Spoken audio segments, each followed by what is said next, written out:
The streets are silent, but your heart is not. Cloaked in shadow, you slip between alleys where every step could be your last. To the outside world, the life of an assassin might seem thrilling. Blades in the dark, whispered missions, secret brotherhoods. But in truth, it was a life of hunger, fear, and endless silence. Training broke the body, secrecy broke the spirit, and trust was rarer than gold. Every oath carried a cost. Every disguise was a mask that could not be taken off. And at the end of it all, most assassins were forgotten, shadows that vanished into darker shadows. Tell me, would you endure such a life, always unseen, for power or survival? Share your thoughts below and let us know where you're listening from and whether it's day or night. Now dim your screen and relax into the night.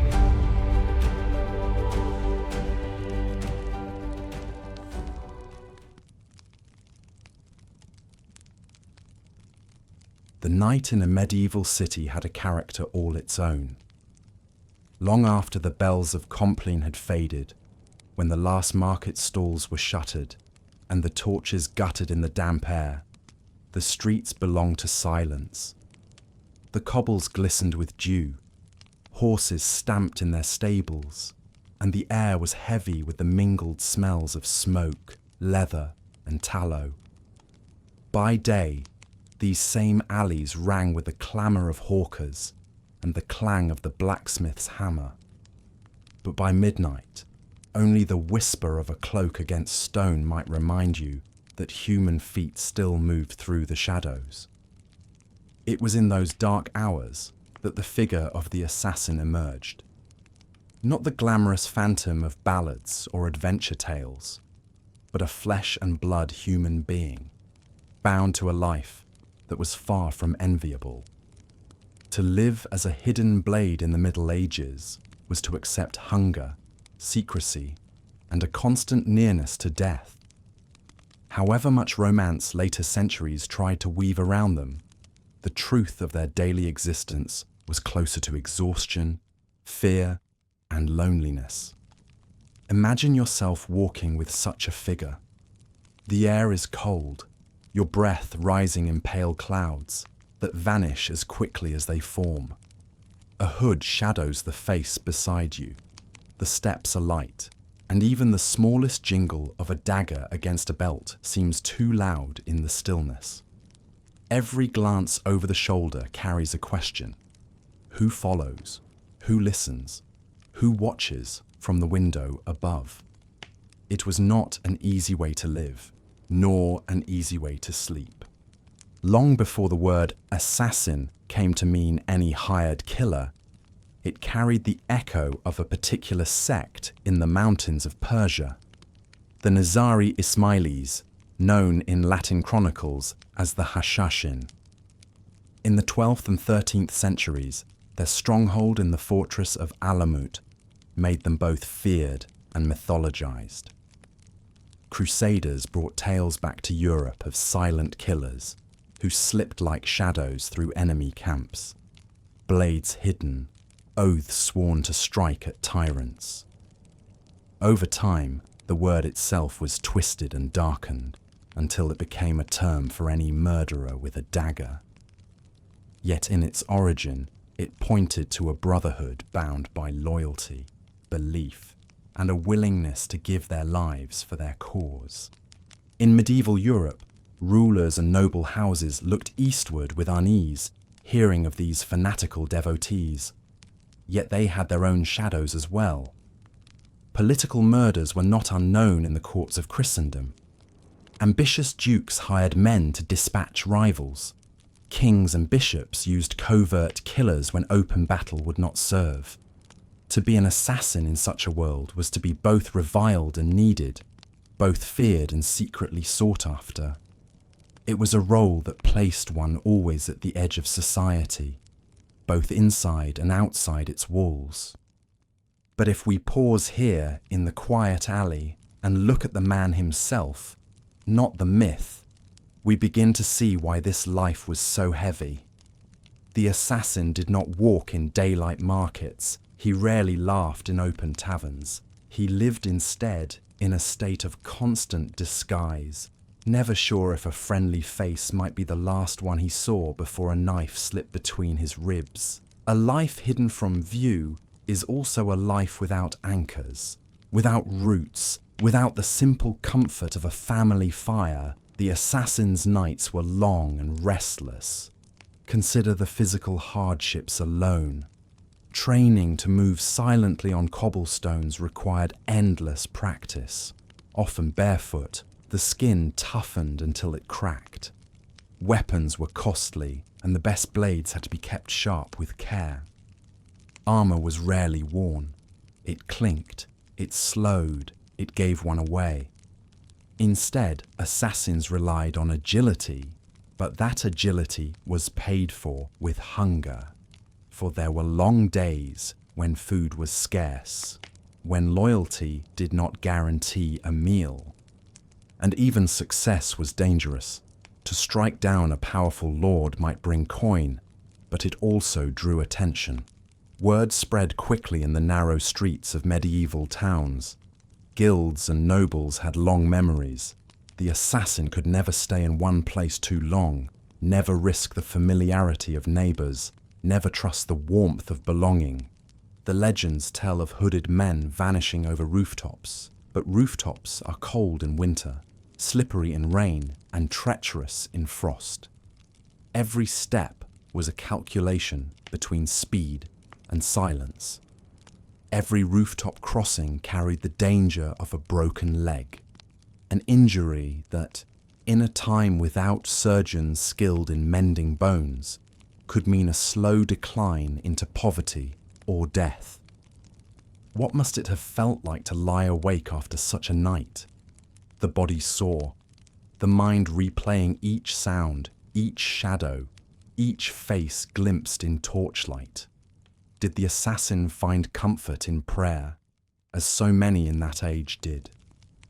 Or did he drift between exhaustion and unease, never fully resting, always listening for footsteps on the stair? As the night deepens around us, the stars wheel above in their ancient patterns. Somewhere in the distance, a dog barks. The assassin pauses, listening, measuring the silence that follows. He knows that danger does not always come with a shout or a clatter. Often it is the quiet that hides the knife. He waits, patient as stone, before moving on. And so begins our journey into this world of shadows, a world where a man might give his loyalty to a cause, yet lose himself in the process, where danger is a constant companion, and where the weight of secrecy presses heavier than any chain. As we follow the quiet steps of our nameless figure through the winding streets, we are only beginning to glimpse the burdens he carries, and the reasons why this life, though wrapped in legend, was in truth a lonely and weary path. The night is long, and we will walk with him a little further, past the shuttered doors, beneath the looming towers, into the heart of a city that slumbers while he... The door creaked as it closed behind him, and the courtyard returned to darkness. Only the faintest glimmer of lamplight escaped the shuttered window above the stair. He paused, letting his eyes adjust again, though he knew the path by memory. The worn stones beneath his feet had carried him here before. This was not the first time he'd waited in such a place, nor would it be the last, though each journey carried its own weight, as if the air itself remembered. Long before he stood in this rain-darkened alley, he had stood in another place, a courtyard on the edge of a mountain stronghold, far from the trade roads, where the wind howled and the earth itself seemed to resist the touch of man. That was where he first learned the meaning of silence. It was not the silence of comfort, of a library or a chapel, but the silence of expectation, of something withheld. There, he had been one boy among many, drawn by hunger or desperation, or by the promise of belonging to something greater. The oath was never spoken in daylight, always at night, always by the fire when shadows lengthened and the air pressed close. They were told to kneel, though the ground was stone.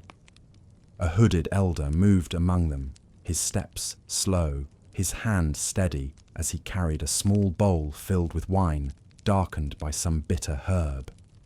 Each boy was asked to drink.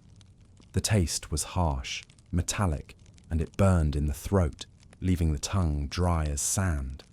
They were told it was a test, though none of them knew what was being tested: their obedience, their endurance, or their fear. After the bowl was passed, the elder spoke of loyalty, of obedience without question, of trust deeper than blood. He told them that their lives no longer belonged to themselves. They belonged to the Brotherhood. And more than that, they belonged to an idea that no man, however high his tower, could stand above the reach of justice. It was a noble thought, and for boys who had known little of nobility, it shone like a lantern in the dark. But noble thoughts have shadows too. The oath came with a price. No family but the Brotherhood, no name but the one given, no past to speak of, and no future to claim. To swear was to sever oneself from all else. A boy who hesitated would be dismissed, but dismissal was not freedom. Dismissal meant being sent back to hunger, to cold, to the memory of what might have been. Most did not hesitate. He did not. Do you remember a moment when you had to say yes, even when you did not yet know the full meaning of that word? Imagine kneeling on rough stone, the taste of bitter herbs on your tongue, the warmth of fire on your face, and knowing that if you stood too soon, you would lose the only door that had opened to you. The Brotherhood did not call themselves assassins. That was a word others used, whispered with fear or spat with disdain. Among themselves they spoke of devotion, of duty, of service to a higher order. They believed, or at least they were told, that each act, no matter how small or how grim, was a thread in a larger tapestry. And so the oath was not simply to kill when commanded. It was to disappear into that tapestry, to be the dark thread that gave shape to the light. After the oath, the boys were led away from the fire and into the colder stone passages of the stronghold. There they slept, side by side on straw mats, listening to the wind scrape against the shutters and the occasional call of a night bird. Sleep did not come easily, not that first night. Their hearts beat too quickly. Their bodies still trembled from the bitter drink, and the words of the elder echoed in their heads. Some whispered prayers to saints, others to older names they had learned from mothers and grandmothers. He said nothing at all.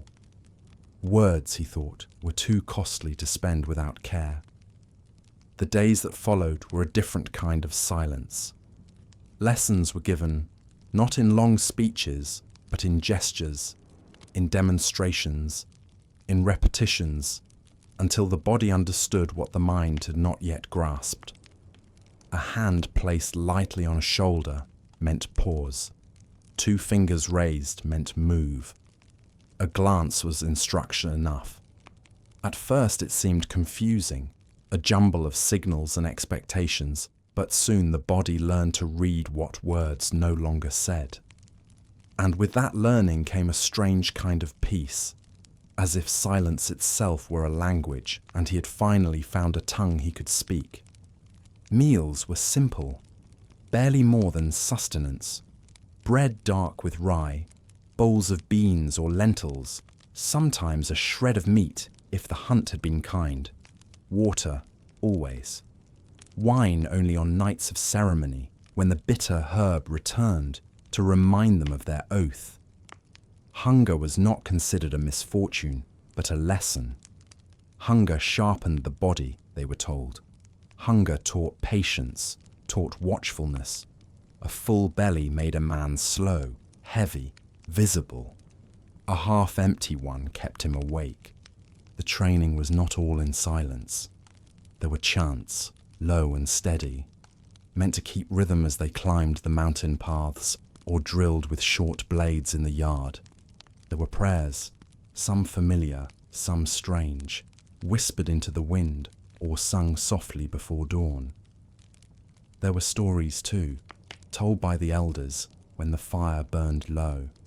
Tales of those who had walked unseen into the very halls of princes, who had brought justice with a single stroke, and who had vanished before the guards even knew which way to run. These stories were both lesson and warning. For each tale of triumph, there was another of failure, told more quietly, as if the darkness itself should bear the shame. Failure was the shadow every oath-bearer carried. To falter was to end not only your own life, but to end it publicly, violently, as an example. The Brotherhood could not afford to be seen as weak, nor could it allow one of its own to fall into the hands of enemies. The oath was not a contract, it was a tether. A man who broke it would find the tether pulled tight. Still, for a boy who had once gone to sleep with an empty stomach and a colder heart, the Brotherhood was a strange kind of refuge. Here he belonged, even if that belonging came at the price of his name. He was given tasks, small at first, fetching water, carrying wood, sharpening blades. Later, he was sent down the mountain to shadow a merchant, not to strike, but to learn the rhythm of another's days, to see how a man's life could be measured in footsteps and gestures. He learned that every person left a trail, not only on the ground, but in the eyes of others, in the words spoken and unspoken. And then, one night, he was summoned again to kneel by the fire. The same elder stood before him, though now the hood seemed heavier, the shadows deeper. This time the bowl was not offered.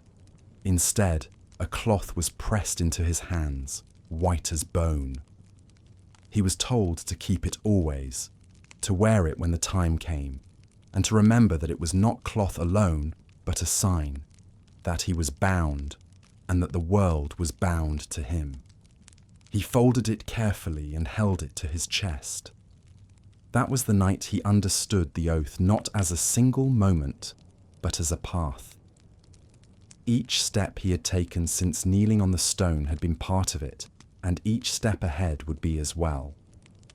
He would walk through towns and across fields, through markets and alleys, and in every place he would carry that silence, that unseen belonging. And when the time came, he would act, not for himself, not even for the Brotherhood, but for the idea that no man could stand untouchable.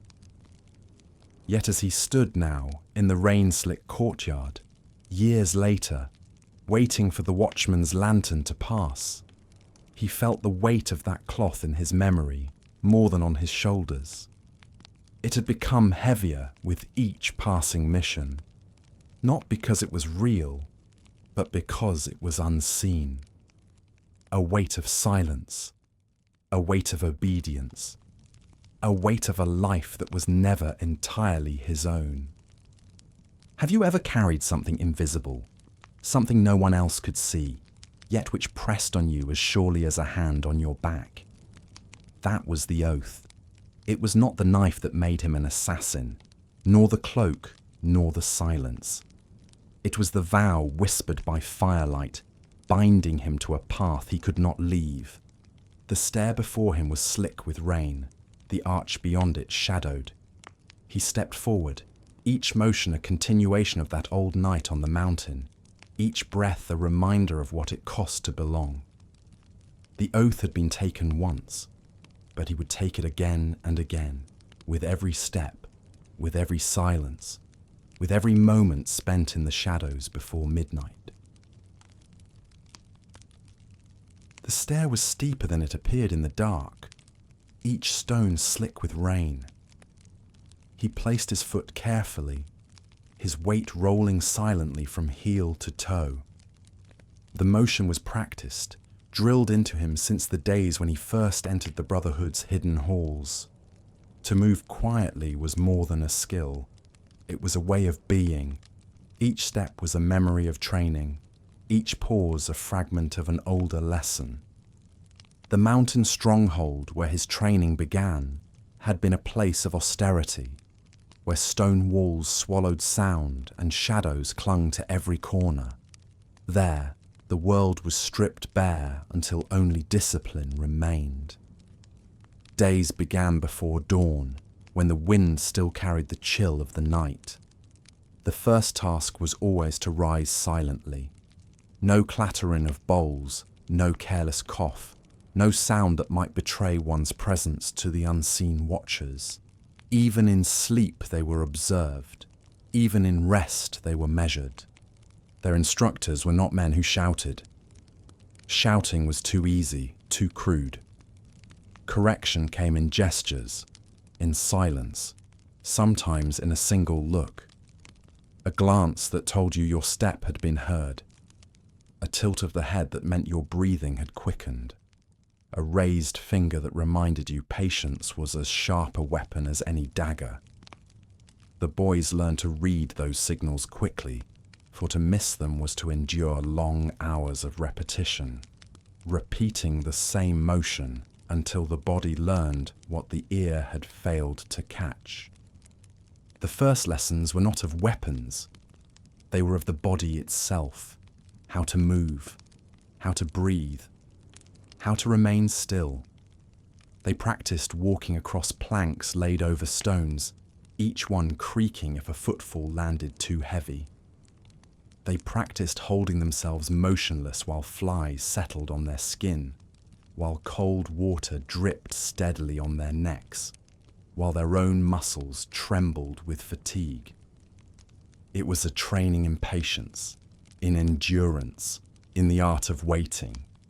There were games too, though the boys soon learned they were games with hidden teeth. One boy might be told to walk the length of a hall while the others sat in the shadows, waiting for the faintest sound. If a pebble shifted, if a breath quickened, a hand would dart from the darkness and strike his shoulder.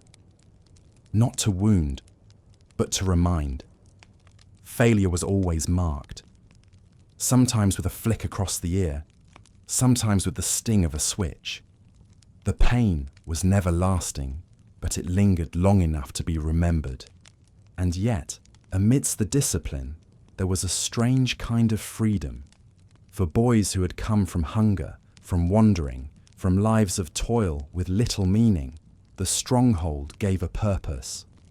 Every lesson, however harsh, had clarity. Every task, however menial, belonged to something larger. In the outside world, a boy might be overlooked, dismissed, forgotten. Here, every sound he made, every breath he took, mattered. Weapons came later. The dagger first, always. Short, narrow, made for close work. They were taught to hold it not with flourish but with simplicity, as one might hold a tool. The blade was an extension of the hand, nothing more, nothing less. Flourish was for knights in tournaments, for men who sought applause. An assassin's work was the opposite of applause. It was meant to vanish, to leave no trace but whispers. They practiced in silence. No shouts, no clashing of steel. The clang of swords was for battlefields and ballads, not for them. They learned to strike in stillness, to move a blade as quietly as a breath. They learned where the body yielded easily, where it resisted, where silence could be preserved. It was knowledge passed down like scripture, spoken in low tones, repeated until it became second nature. The bow came next, though not the great yew-bows of the English archers, not the towering weapons that could send an arrow through armour at 200 paces. Their bows were smaller, lighter, meant for swiftness rather than strength. They were taught to string them quickly, to loose arrows in silence, to carry them disassembled so that no guard would look twice. The bow was not their primary weapon, but it was a tool for certain tasks, a way to strike when closeness was impossible. Climbing was another lesson, and perhaps the hardest. The mountains offered no gentle walls, no easy ledges. The boys were sent up sheer faces of rock, their hands raw, their nails cracked, their breath shallow in the thin air. They learned to trust not in strength alone, but in balance, in patience, in the ability to find a hold where none seemed visible. Later, when they climbed the walls of a town by night, when they scaled towers slick with rain, they remembered the mountains and the way a stone could betray or support with equal ease. There was no mercy in the training, but there was a kind of care. The instructors did not waste boys. They pushed them to the edge, but not beyond, for each boy was a thread in the larger tapestry, and a tapestry cannot be woven from broken strands. They were given time to mend their hands, to rest their limbs, to learn not only endurance but recovery. They were taught to care for their own bodies, for no one else would. The lessons were not only of body, but of mind. They learned to memorize routes through towns they had never seen, to hold maps in their heads, to recall the pattern of tiles on a roof or the rhythm of a guard's steps. They learned to watch faces, to read the flicker of an eye, the tightening of a jaw, the hesitation before a word. Every gesture was a clue, every silence a sentence waiting to be read. And always there was the oath, not spoken again, but lived in each lesson. To obey without question, to belong without name, to act without hesitation. The oath was the thread that bound each skill, each discipline, each moment of silence. There were nights when he lay on his straw mat and wondered what had become of the boy he had once been. The boy who had laughed at market songs, who had run barefoot in fields, who had spoken his name aloud without fear. That boy felt like a shadow too, a ghost that lingered at the edges of memory. The oath had not only bound him to the Brotherhood, it had erased him from himself. Yet he did not grieve. Not then.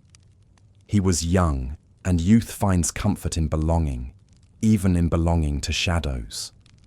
The stronghold was a world with rules he could learn, with tasks he could complete, with elders who noticed when he faltered and corrected him, who noticed when he succeeded and nodded once in approval. For a boy who had once been unseen in the world, to be seen at all was a kind of blessing. The training stretched on through seasons. He learned to walk in snow without leaving a trace, to move through forests without startling birds, to listen to the rhythm of water in a stream and know where it narrowed, where it widened, where it could be crossed without sound. He learned to carry messages in memory alone, to repeat them word for word without change, to erase them from thought once they were delivered. He learned to be a vessel, to carry what was given, and to let it go when commanded. There were older boys, nearly men, who returned from journeys down the mountain. They carried themselves differently, with a weight in their eyes that spoke of things the younger ones had not yet seen. They rarely spoke of their missions, but their silence carried more meaning than words could. Sometimes one did not return. When that happened, the elders spoke of loyalty, of sacrifice, of threads woven into the tapestry. The younger boys listened, their hearts tightening, and wondered whether they too would vanish one night without a word. He was not the strongest among them, nor the fastest, but he was patient. He could wait longer than most, move more quietly, listen more carefully. That patience became his gift, his offering to the oath he had taken. Others might falter in stillness, might fidget or shift, but he could remain as stone until the moment came to move. It was a skill unnoticed by many, but the elders noticed, and noticing was everything. The training did not end with a ceremony. There was no day when the elders declared them ready. Instead, there was a moment, unexpected, unmarked, when a boy was summoned and given a task. Not a game, not a lesson, but a mission. He was told to go down the mountain, to walk into a town, to find a man whose name he had never heard before, and to return unseen.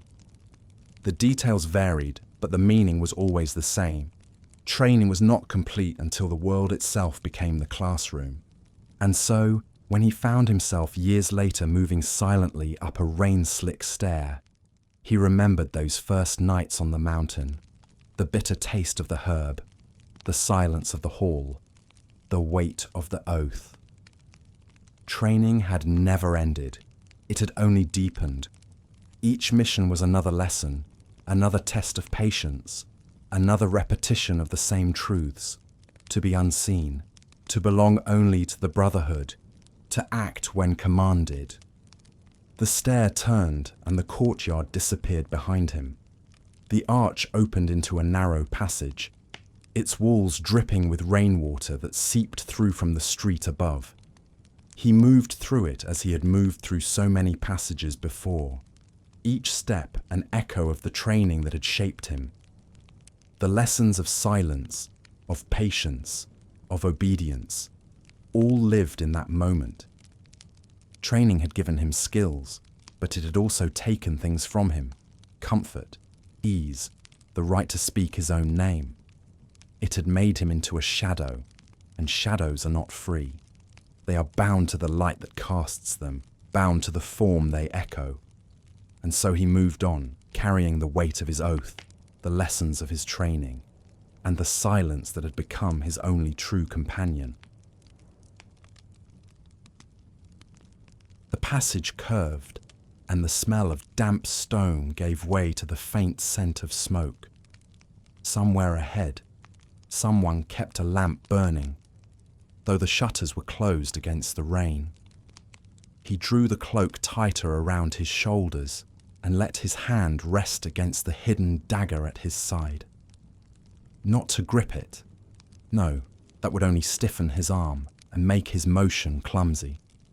Just to know it was there, that slender piece of steel wrapped in oiled cloth, no larger than a man's hand, but heavier than his years. It was a curious thing, the dagger. To most, a weapon was a symbol. A knight's sword, broad and gleaming, spoke of his family's honour. A lord's spear bore a banner that told of his lineage. Even a common soldier's axe or pike was a badge of belonging. But for him, the dagger was no symbol. It was a burden, a tool meant to vanish with him into the folds of night, to be forgotten the moment it was used. The blade was plain, unadorned, without carving or decoration. That too was its nature, to leave no mark but the one that could never be erased. From the day he was first given it, he knew the dagger would be both his companion and his accuser. He was told to keep it clean, to keep it sharp, to keep it hidden. He was told it must never fail, for a dull blade makes noise, and noise invites death. He was told it must never be lost, for a weapon found is a thread pulled loose, and a thread pulled loose unravels the tapestry. Every morning, even in the years after he left the mountain, he tested the edge with his thumb, feeling for the whisper of sharpness. He ran a whetstone against it, slow and steady, the sound a soft rasp like a breath drawn through teeth.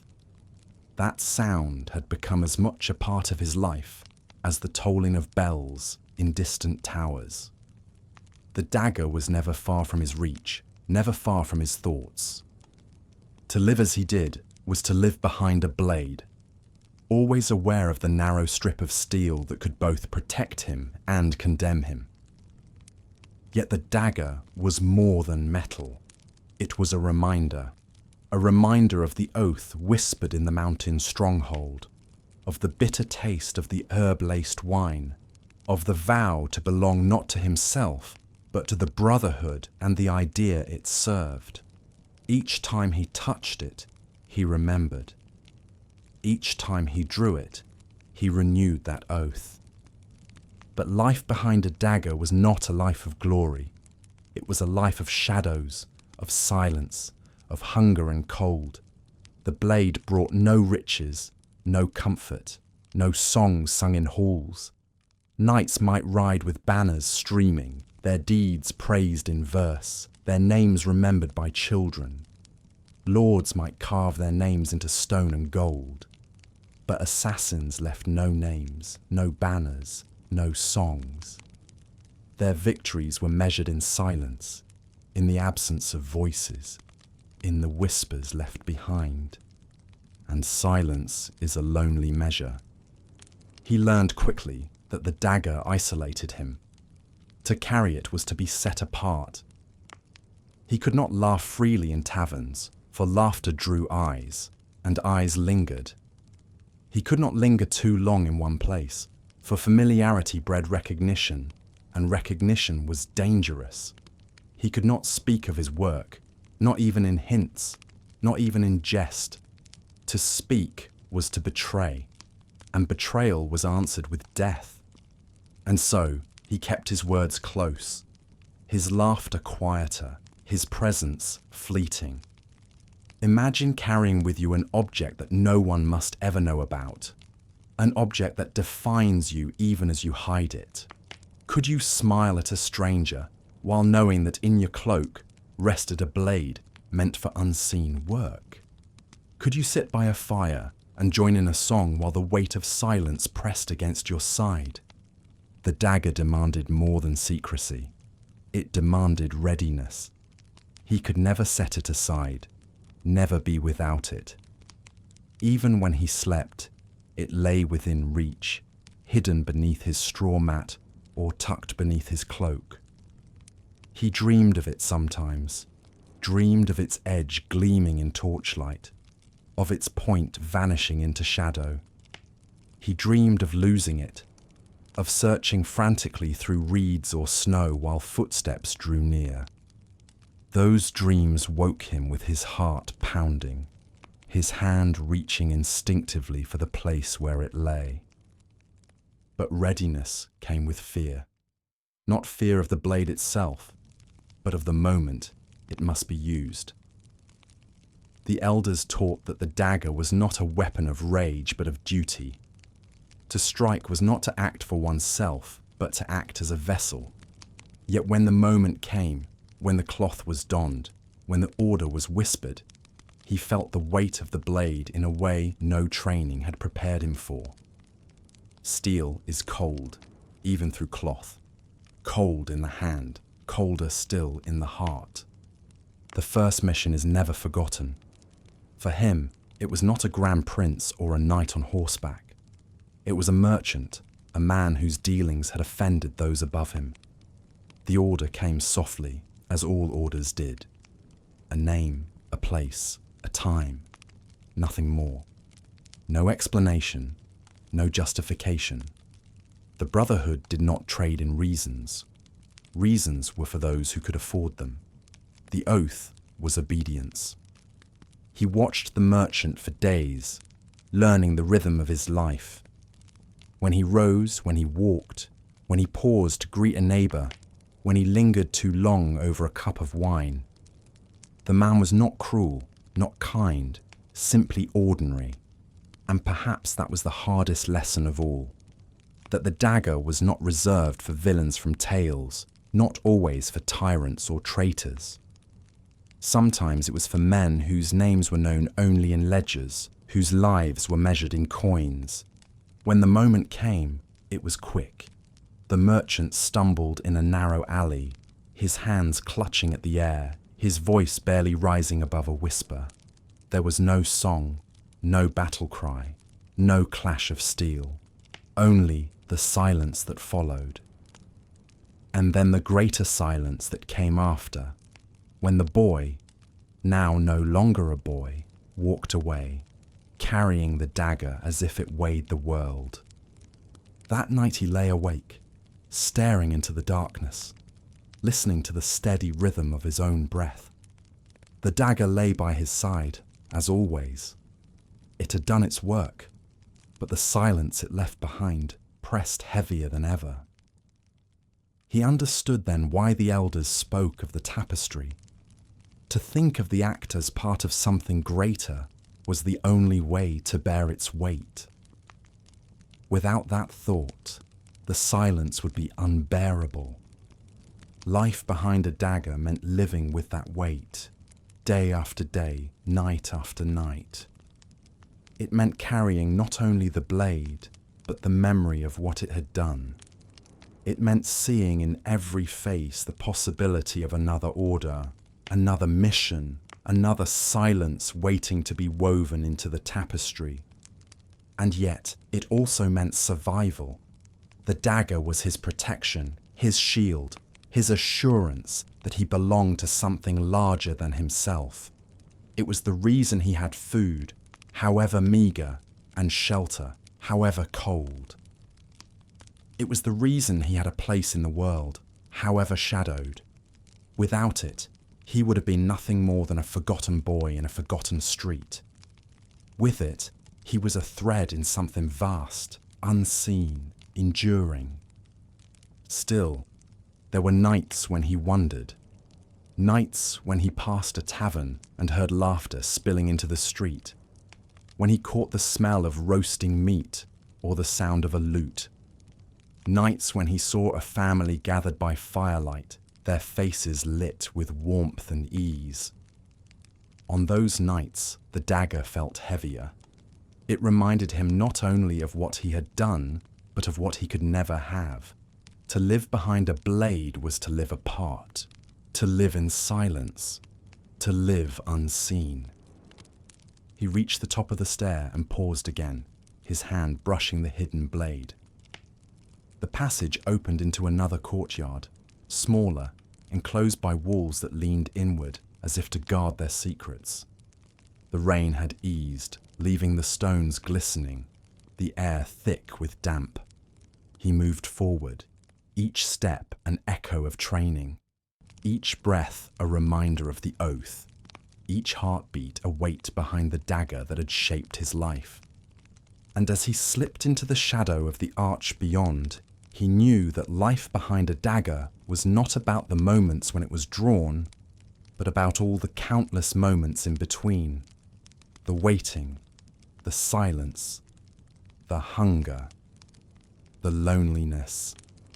The blade was only the sharpest edge of a life lived in darkness, a life bound to an oath, a life carried behind a dagger. The second courtyard was still, its walls rising close and tall, as if the world had folded in upon itself. He paused there, listening to the hush, feeling the faint trickle of water down the back of his cloak. No voice called out, no lantern swung wide, and yet he knew he was not unseen. Eyes were everywhere in such places, not always human ones. Sometimes only the watchful gaze of a cat crouched on a sill, its tail twitching in suspicion. But even those eyes could betray. A startled cry in the night was enough to bring others. And so, as he stepped into the shadows beneath the arch, he thought of the art that had perhaps taken him longest to master. The art of appearing as someone else.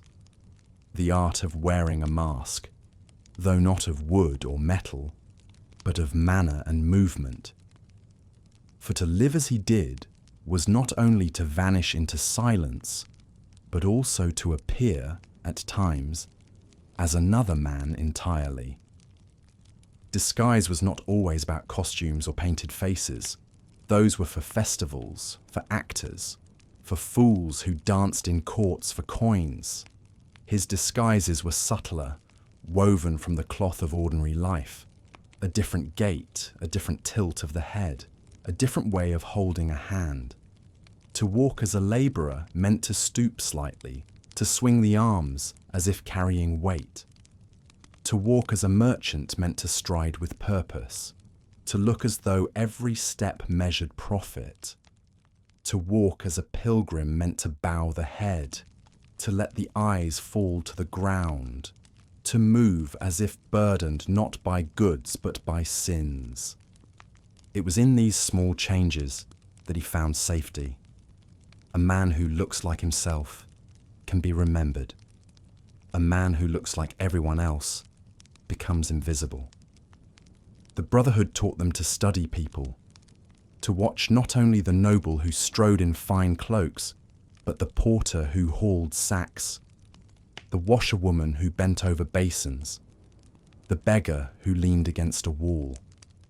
Each had a rhythm, a way of being, a mask they wore without knowing. To learn those rhythms was to learn how to borrow them.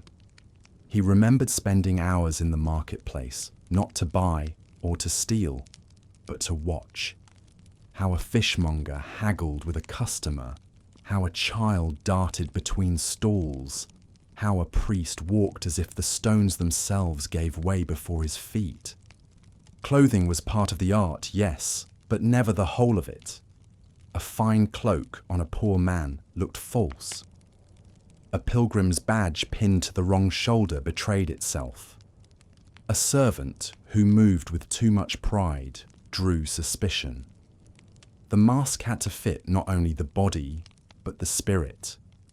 And so he learned to carry himself differently, to alter not only what others saw, but what he felt. It was not easy.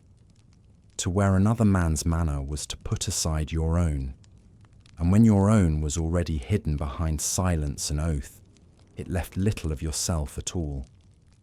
There were days when he wondered if he had any face left that was truly his own, or if he had become only a collection of masks, shifting from one to another with each new town, each new task. Can you imagine living a life where you are never quite yourself, where every greeting, every glance, every word is chosen not because it is yours, but because it fits the mask you wear? Sometimes the disguises were simple: a cloak of rough wool, a sack slung over the shoulder, a stooped gait, and he was a traveller passing through. Other times they were more complex: a borrowed robe, a smear of ash upon the cheek, a staff carved with marks of pilgrimage, and he was a penitent bound for a shrine. On rare occasions, when the task demanded it, he wore the livery of a servant, slipping into kitchens and courtyards, where the scent of roasting meat and boiling broth masked his presence better than any cloak. The danger of disguise was not in the clothing, but in the eyes of others. A man might wear a merchant's cloak, but if he could not speak of prices and weights, if he could not name the ports from which goods had come, suspicion would grow. A pilgrim might carry a badge, but if he could not recite a prayer or name a saint, questions would follow. The Brotherhood taught them enough of each craft, each custom, each prayer to pass. Never mastery, for mastery was a weight too heavy to carry, enough only to be convincing. And yet, even with training, the risk remained: a single misplaced word, a single gesture too stiff, a single pause too long, and the mask might slip. And when it slipped, there was no applause, no laughter, no second chance. There was only exposure, and exposure was death. He remembered a night in a town by the sea, where the smell of salt clung to every breeze, and the cries of gulls echoed even at dusk. His order had been to watch a ship's captain, a man who had dealings that displeased those who gave the commands. To follow him, he wore the guise of a dockside labourer, shoulders bent beneath imagined weight, hands roughened with grit and rope. For days he moved among the others, carrying barrels, hauling nets, listening without appearing to listen. He learned the captain's habits, when he drank, when he walked the piers, when he paused to speak with men in dark cloaks. But on the third day, a fellow labourer spoke to him, asked his name, asked from which village he came. Questions simple enough, ordinary enough, yet dangerous. He answered carefully, with the name of a village he had passed through months before, describing the fields he remembered, the church with its crooked bell tower. The man nodded, satisfied, and moved on. But for hours afterward, his heart beat as if he had narrowly escaped a blade. For he knew how easily the mask could have slipped, how quickly suspicion could have grown. It was in such moments that he felt the true weight of the dagger, not in the hand, not in the act, but in the silence that followed, the silence that must be preserved at all costs. The dagger was not only for striking when commanded, it was also for silence, for ensuring that no word, no suspicion, no recognition survived. That was the harshest truth of the mask. It could never be worn forever. Sooner or later, it must be removed, one way or another. And yet, there was a strange comfort in the disguises. To be someone else was to be freed, for a time, from the weight of oneself. To walk as a pilgrim was to share in the humility of prayer. To walk as a merchant was to feel the confidence of profit. To walk as a labourer was to bear the honest weariness of toil. Each mask was a borrowed life, a glimpse of what might have been had his path been different.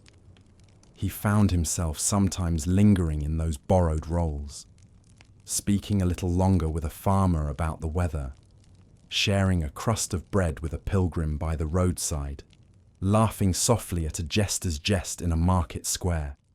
In those moments, he felt almost human again, almost free. But the dagger at his side reminded him that he was not. The mask was a costume, not a face.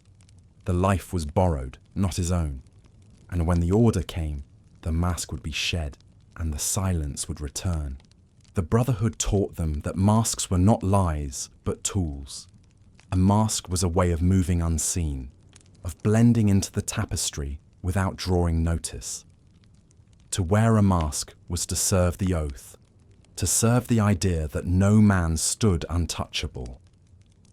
And so he wore them, one after another, until sometimes he wondered if any face remained beneath them. The rain had eased to a mist now, the air cool and damp. He moved through the courtyard, his cloak clinging to him, his footsteps silent on the slick stones. Ahead, the passage opened into another street, narrow and twisting, where the shadows lay deeper. He adjusted his gait, letting his shoulders slump, his steps slow. To any who might glance his way, he was no more than a weary traveller, a man seeking shelter from the rain. The mask fit well, as it always did. But within, he felt the weight of the dagger, the weight of the oath, the weight of the life he had chosen, or perhaps the life that had chosen him. Life behind a dagger was a life of masks, of disguises, of borrowed faces. And though each mask offered safety, each mask also carried the risk of slipping. To live such a life was to live always on the edge of exposure, always aware that the silence one carried could be shattered by a single glance, a single word, a single misstep. And so he moved on, into the deeper shadows, carrying his masks, carrying his dagger, carrying the silence that had become the truest disguise of all. The street beyond the courtyard narrowed into a crooked lane. Rainwater dripped from eaves, falling in slow, uneven drops that splashed against the stones. He moved as though he belonged to the night, shoulders rounded, head bowed, one more shadow among many. But within his cloak, beneath the folds of wool dampened by mist, the dagger pressed against his side, its weight both familiar and accusing. He touched it lightly, not to draw it, but to reassure himself it was still there, hidden yet constant, a companion that whispered of every lesson he had ever been taught. For in truth, life behind a dagger was not only about disguises and shadows. It was also about the tools of the hidden trade, the things no one spoke of in daylight, the things whispered of in fearful tones when stories of assassins spread from hearth to hearth. These were not the shining swords of knights, polished until they caught torchlight like mirrors. These were not the proud spears of soldiers carried high in open ranks. These were small things, secret things, things designed not for glory, but for silence. The dagger was the first and most constant of these tools, yet it was never alone. Alongside it, there were poisons, powders, cords, hooks, and other objects whose purpose was to end a life without fanfare. He learned them all in the stone halls of the stronghold, where each lesson was given with the same quiet clarity as a prayer. He learned to mix herbs, not for healing, but for harm. He learned to grind seeds into powders so fine they vanished into a cup of wine without trace. He learned which roots caused sleep, which caused fever, which caused silence forever. The herb garden of the stronghold was unlike any other. To a visitor, it might have looked like a place of healing, with rows of rosemary, sage, and thyme, the air rich with fragrance. But among those familiar plants grew others, less known, their leaves bitter, their flowers pale, their roots twisted. Each had a purpose, and each was taught carefully. For a mistake in mixing was not only a failure, but a danger. A draught too strong might kill too soon, leaving suspicion.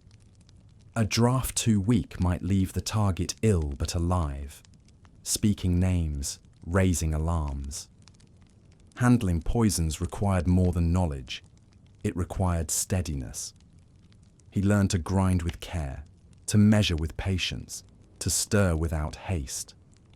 He learned to wash his hands in running water, to keep the powders from his eyes, to taste only when commanded and only in the smallest measure.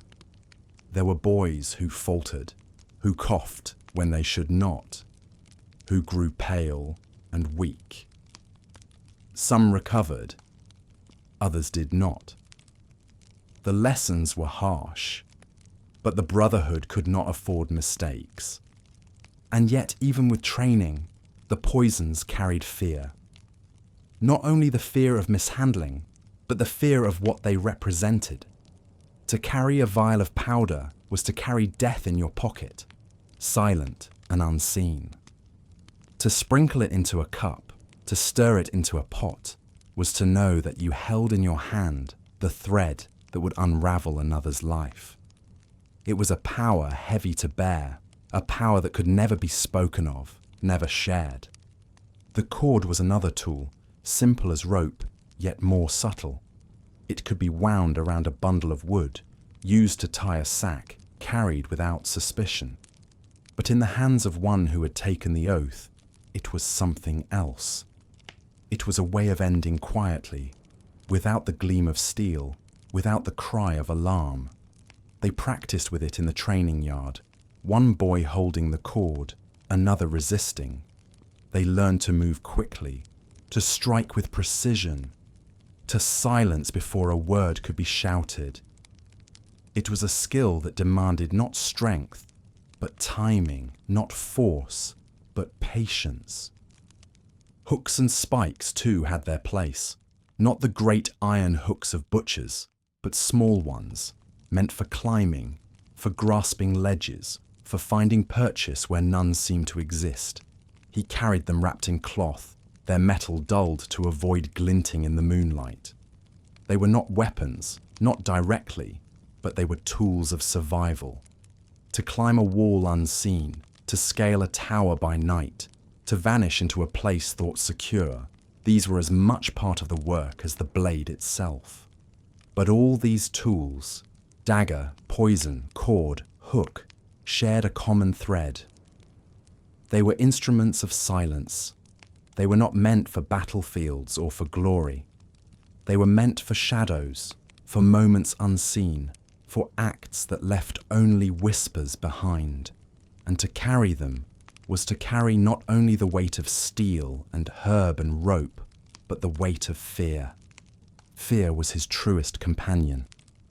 Not the wild fear of a soldier facing a charge, not the sudden fear of a traveller confronted by a bandit, but a quieter fear, a fear that never left. It lived in the spaces between footsteps, in the pause before a door creaked open, in the silence after a blade was drawn. It was the fear of being seen, the fear of being known, the fear of the mask slipping. The Brotherhood taught them not to banish fear, but to carry it.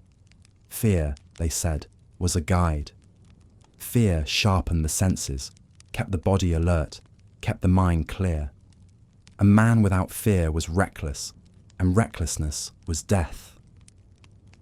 To carry fear without faltering, to let it sharpen but not shatter, that was the true mark of one who had taken the oath. Still, fear was a heavy weight. It pressed upon him in every moment, in every silence. It lived in his dreams, in the corners of his mind where shadows gathered. He dreamed of being seen, of a lantern turning suddenly toward him, of eyes meeting his own in the dark. He dreamed of reaching for his dagger and finding it gone, of reaching for his mask and finding only his own face. He dreamed of the oath spoken by firelight, the bitter taste of the herb, the cloth pressed into his hands, and he woke with the taste still on his tongue. There were small comforts, though. The feel of the dagger, smooth and familiar in his hand. The scent of rosemary in the stronghold garden, sharp and clean, cutting through the bitterness of other herbs. The warmth of the fire on cold nights, when silence was shared, not as loneliness, but as fellowship. The nod of an elder, brief and wordless, yet heavy with approval. These were the moments that balanced the fear, that made the weight of the dagger bearable, if only for a time. Yet the truth remained. To live as he did was to live behind a blade among poisons, with cords and hooks hidden in folds of cloth. It was to live in fear, not of the act itself, but of the silence that must follow.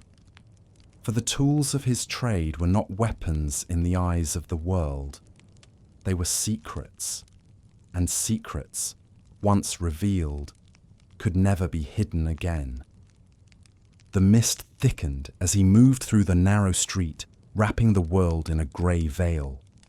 His footsteps made no sound, his cloak clung close, his dagger rested against his side. He moved as he had been trained, each step an echo of lessons learned in the stronghold, each breath a measure of silence, each heartbeat a reminder of the fear he carried.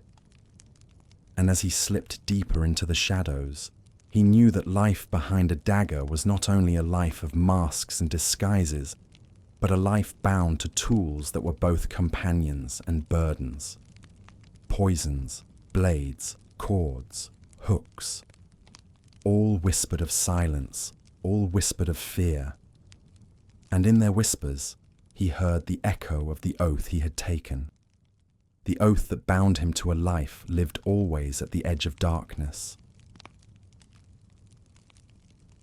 The mist clung longer than expected, a pale veil settling over the crooked street, softening corners, swallowing sound. He moved within it like a fish in clouded water, invisible yet restless. Beneath the folds of his cloak, his stomach tightened and twisted, not from fear this time, but from hunger. It was a familiar ache, a dull gnawing that had become as constant as the weight of the dagger. Hunger was the companion he had never chosen, yet one that had followed him faithfully through every shadowed alley and mountain path. In the stronghold, they had been told often that hunger was a gift. The elders spoke of it as if it were a blessing, a teacher more patient than any master of weapons, more relentless than any drill. Hunger, they said, kept the body light. Hunger taught vigilance. Hunger sharpened the senses, made a man listen more keenly, move more carefully, wait more patiently. A full belly dulled the mind, an empty one sharpened it. And so, they were rarely fed enough to be full. At first, the boys grumbled. They whispered complaints when the bowls of beans were small, when the bread was stale, when the meat was more bone than flesh. But soon, the whispers ceased. Complaints wasted breath, and breath was precious when the body ached with hunger. They learned instead to take comfort in small things, the warmth of a crust of bread when it came fresh from the oven, the sweetness of a dried fig given on feast days, the rare taste of honey, golden and sticky, lingering on the tongue long after the last drop was gone. He remembered one winter when the snow lay thick upon the mountain paths, and the wind howled through the stronghold like a wolf at the door. Food grew scarcer then, the bowls smaller, the bread harder. They were sent into the forest to forage, to learn which roots could be eaten, which berries could be trusted, which mushrooms to avoid.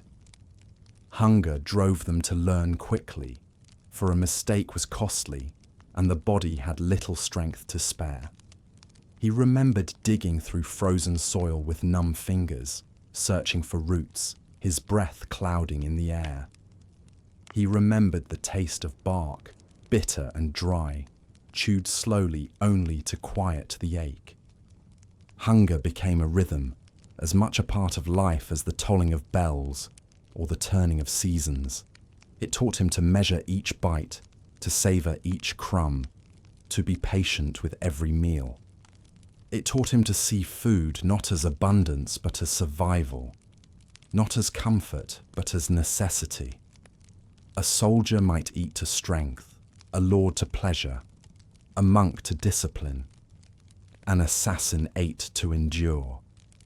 Later, when he walked through towns and villages on missions, hunger followed him still.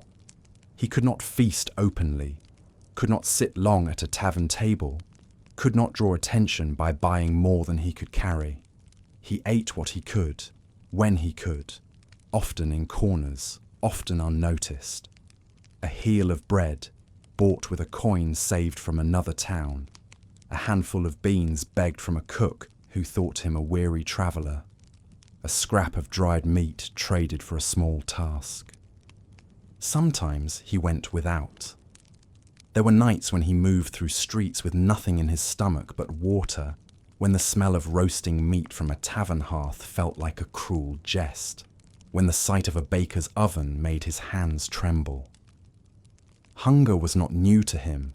He had known it before the Brotherhood. But now it carried a sharper weight. For now, hunger was not only the ache of emptiness, but the reminder of the life he had chosen. To be unseen was to be unfed, to pass through the world without claiming what others claimed. And yet, hunger was not always an enemy. There were times when it did sharpen his senses, when it made him more alert, more watchful, more patient.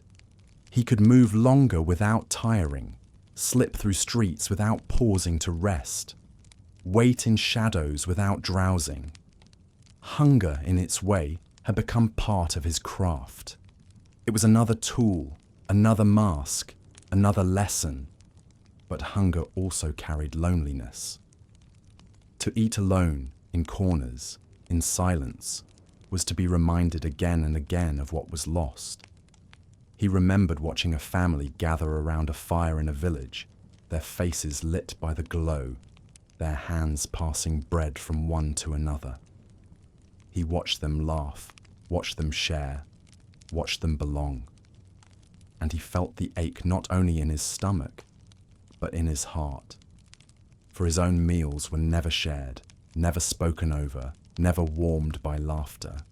They were eaten in silence, behind walls, in shadows. Have you ever eaten a meal alone, listening to the murmur of voices nearby, smelling the warmth of food you could not touch? Imagine doing so night after night, year after year, until the very act of eating became not joy but reminder. Hunger was not always for food. There was another hunger, quieter but deeper. The hunger for belonging, for warmth, for a life not lived in shadows. He felt it most on nights when he wore a mask of another life, when he walked as a pilgrim and heard the prayers of others, when he walked as a labourer and felt the camaraderie of shared toil, when he walked as a merchant and heard the confident voices of trade. In those moments, he felt the hunger for what he could never truly have. The dagger at his side reminded him of that hunger. It was both the reason for his survival and the barrier to his belonging. It gave him purpose but denied him peace. It fed him but left him empty. It was a paradox he carried always, a hunger that could never be satisfied. There were nights when he dreamed of abundance. He dreamed of tables heavy with bread and meat, of cups filled with wine, of laughter shared in warmth and ease. He dreamed of sitting among friends, of speaking his name aloud, of being known and welcomed. But when he woke, there was only the ache in his stomach, the weight of the dagger, the silence of the shadows. And yet, he endured. Hunger did not break him. It shaped him. It taught him patience. It taught him vigilance. It taught him endurance. It became as much a part of him as the masks he wore, as the silence he carried, as the oath he had sworn. To live as he did was to live always in hunger, both of body and of heart. The mist began to thin, the first hints of dawn pressing against the sky. The stones beneath his feet glistened with moisture, the air cool and damp. He moved on, his steps silent, his cloak clinging close, his stomach aching with familiar emptiness. The hunger would not leave him, not now, not ever. It was part of the life he had chosen, part of the oath he had sworn, part of the shadow he had become. And as he slipped into another narrow lane, the sky pale with the coming light, he knew that hunger was not only his companion, but his master. For to live in the shadows, to live behind a dagger, to live with masks and disguises, was to live always with a hunger that could never be fully fed. The first light of dawn pressed faintly against the mist, painting it in soft shades of silver. The city was waking now. Carts creaked as merchants prepared their wares. Shutters opened with a groan, and the smell of bread baking drifted into the lane. He pulled his cloak tighter, keeping to the shadows, his steps measured and quiet. Hunger remained in his belly, a constant ache, but another presence stirred alongside it, the awareness that eyes were everywhere. In truth, hunger could be endured, cold could be endured. Even loneliness in time became familiar. But the watchers, those who looked without seeming to, those who listened without moving their lips, they were the greatest danger of all. For assassins did not move through an empty world. Every village, every town, every court, every tavern was alive with eyes and ears. And in the Middle Ages, when life was lived so closely, when walls were thin and streets narrow, nothing went unseen for long. A stranger was noticed. A pause was remembered. A face glimpsed once might be recalled again, whispered about, carried from door to door. In the stronghold, the elders had warned them of this. They had said that a city was like a body, and every man, woman, and child within it was like a nerve. To touch one part was to send a shiver through the whole. A baker's boy might notice a stranger's step. A washerwoman might remember the colour of a cloak. A watchman might recall a voice heard in the night. And from those small things, suspicion could grow like ivy on a wall, creeping upward until it covered everything. He had learned to study not only the streets, but the watchers who filled them. In the marketplace, it was the traders who saw everything, their eyes always alert for a bargain, for a thief, for a rival's trick. In taverns, it was the servants, moving silently between tables, hearing words not meant for them. In courts, it was the scribes, heads bent over parchments, but ears sharp to every whisper. Even in churches, there were watchers, the sextons sweeping aisles, the monks chanting prayers, the children peering from behind pillars. Some watchers were harmless, their curiosity fleeting. A child might notice a stranger's face but forget it the next moment when a cat darted across the square. Others were dangerous. The reeves, whose duty was to keep order, had sharp eyes and sharper memories. The guards, trained to notice what did not belong, could see through masks not worn carefully enough. And always there were spies, those who lived as he did, in shadows, but for different masters. Spies were the most dangerous of all. They wore masks as well, moved unseen, listened without speaking. And unlike the ordinary watchers of towns and villages, spies knew what to look for. They knew how to read the signs of a man who carried himself differently, who lingered too long in silence, who ate alone too often. They were the mirrors of the assassins, reflecting back their own secrets, their own skills, their own silence. To meet a spy was to meet oneself in another's eyes, and it was a dangerous meeting indeed. He remembered a time in a bustling city by the river, where merchants sold silks and spices brought from far lands, where the air was thick with the scent of cinnamon and pepper. His task had been simple: to deliver a message, nothing more. A folded scrap of parchment, written in a hand so small it could be hidden in the lining of a cloak. Yet even such a simple task was not without danger, for the city was alive with watchers. On the first day, he walked the marketplace as a merchant's clerk, carrying a ledger, speaking of weights and measures. He spoke enough to be convincing, enough to seem ordinary. On the second day, he wore the guise of a pilgrim, head bowed, lips moving in quiet prayer as he walked among the stalls.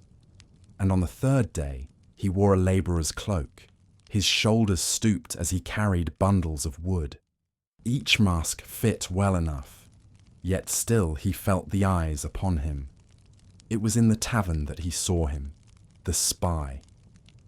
At first, the man seemed no different from the others, a traveller with dust on his boots, a cup of ale in his hand, a weary look on his face. But the eyes were wrong. They did not wander, did not grow dull with drink, did not linger on the serving girl's smile. They watched, quietly, steadily, with the patience of one who had been taught to see what others did not. Their eyes met once, only briefly, but it was enough. He felt his heart quicken, felt the weight of the dagger at his side, felt the silence tighten around him. He looked away, as if the glance had meant nothing, as if he were no more than a weary traveller. But he knew. He had been seen, not as a merchant's clerk, not as a pilgrim, not as a labourer. but as what he truly was, a man who carried a dagger in silence. For days afterward, he moved more carefully, more quietly. He changed masks more often, altered his gait, shifted his voice. But still, he felt the eyes upon him, steady and unyielding.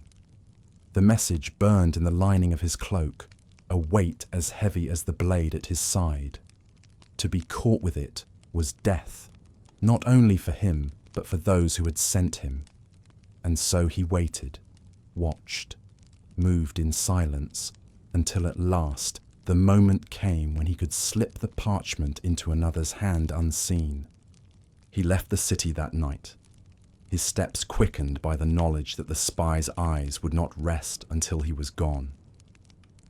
The message was delivered, the task complete, yet the memory of those eyes lingered. For in them he had seen himself, reflected in another's silence, another's mask.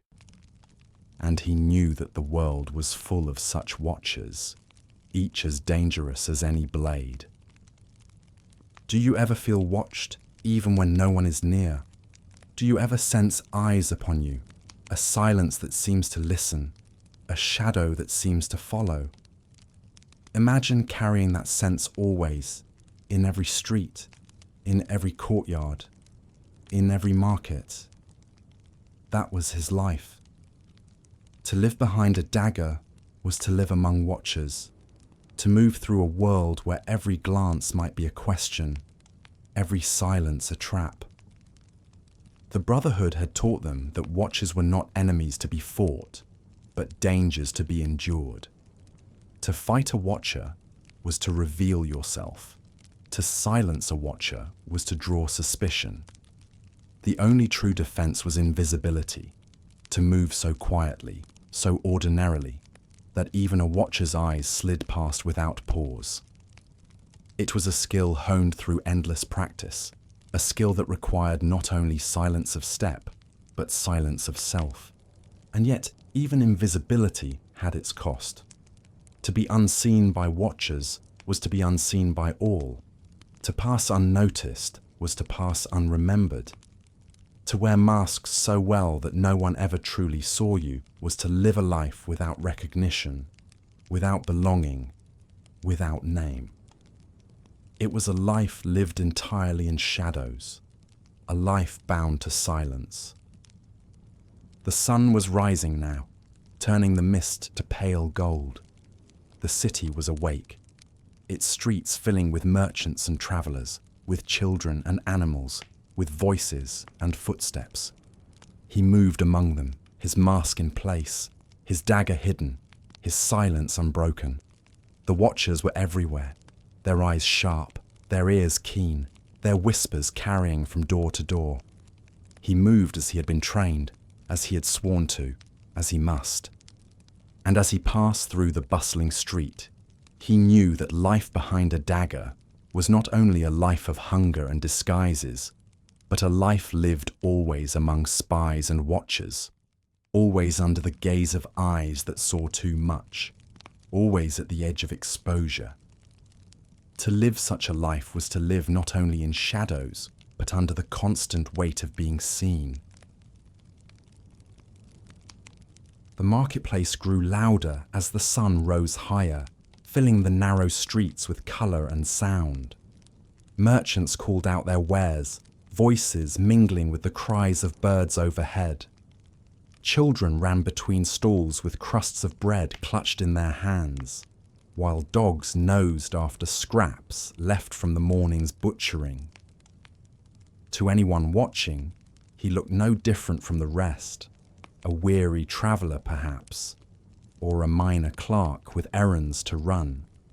But beneath the folds of his cloak, his dagger pressed steady against his side, and in the hollow of his mind, a whisper stirred, a memory of voices that had once called him into silence. For the heart of his life was not the dagger, nor the masks, nor even the hunger. It was the mission, the whispered command given in quiet places, when the fire burned low and the air was thick with secrecy. The orders never came loudly.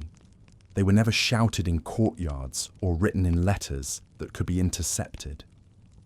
They were spoken softly, sometimes in a single word, sometimes in a name alone. A whisper in the dark, a murmur at the edge of hearing, a message carried not by paper, but by breath. The Brotherhood understood that silence was their greatest weapon, and so even their commands were given in silence. He remembered his first true mission, the one that came after months of training, after years of hunger, after nights of waiting in silence. It was not given to him by the elder who had administered his oath, but by another, an older man, his beard white as snow, his eyes dark as shadow. The elder did not call him by name, for he had no name to be called by. Instead, he placed a hand upon his shoulder, steady and heavy, and whispered. The whisper was a name. Only that. A name he had never heard before, belonging to a man he had never met. Along with the name came a place, a town at the foot of the mountain, and a time, a feast day, when the town would be crowded, when strangers would pass unnoticed among pilgrims and traders. No reason was given, no explanation offered. The Brotherhood did not concern itself with reasons. To ask why was to question the oath, and the oath was silence. He accepted the whisper, as he had accepted the dagger, as he had accepted the hunger. He bowed his head, folded his hands, and let the name settle into his mind like a stone sinking into a pool. From that moment forward, the name was his burden, his purpose, his mission. The journey to the town was long, down the narrow mountain paths, through forests where the wind moved restlessly among the trees, across fields where shepherds watched their flocks with wary eyes. He travelled as a pilgrim, his head bowed, a badge pinned to his cloak, his steps slow and measured. Along the way, he passed other travellers, merchants with carts, peasants with baskets, knights with their retinues. To each, he was nothing more than a weary pilgrim, another shadow moving along the road. When he reached the town, it was alive with celebration. Bells rang from the church tower, banners fluttered in the wind. Stalls lined the streets with bread, cheese, and meat. The air was filled with the scent of roasting fowl and spiced wine, with the sound of laughter and music. It would have been easy to lose himself in the joy of it, to let the hunger in his belly draw him toward the feasting, to let the music carry him into the crowd. But the whisper in his mind held him steady. The name remained, heavy as the dagger at his side. He watched the man for days, moving through the town in different masks. Sometimes he was a pilgrim, kneeling in the church, listening to the prayers. Sometimes he was a labourer, carrying wood for the fires. Sometimes he was a beggar, leaning against a wall with a hand outstretched. In each guise, he learned something more. The man's habits, his roots, his gestures, his words. He learned when he rose, when he ate, when he lingered in the square, when he retreated to his chamber. The hardest part was not the watching, but the waiting. For the whisper had spoken not only the name, but the time. And until that time came, he could do nothing. He could only wait, silent and unseen, carrying the dagger, carrying the hunger, carrying the weight of the whisper. Do you know the weight of a secret? Not one you can share, not one you can set down, but one you must carry always, silently, without relief. Imagine living days in a crowded town, speaking words that are not your own, wearing faces that are borrowed, all while carrying a secret that could never be spoken. When the feast day came, the town was alive with celebration. The square was filled with people, pilgrims singing hymns, Merchants shouting prices, children chasing one another through the crowd. The bells rang from the tower, their sound rolling across the rooftops, echoing through the streets. The man whose name he carried walked among them, his cloak rich, his step confident, his voice loud as he greeted others. And there, in the midst of the crowd, the moment came. It was quick, as such moments always were.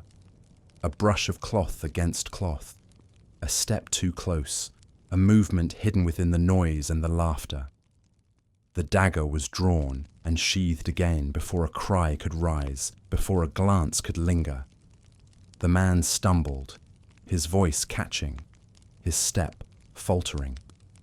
And in the noise of the feast, in the clang of bells and the laughter of children, no one noticed. He slipped away, his cloak pulled close, his mask intact.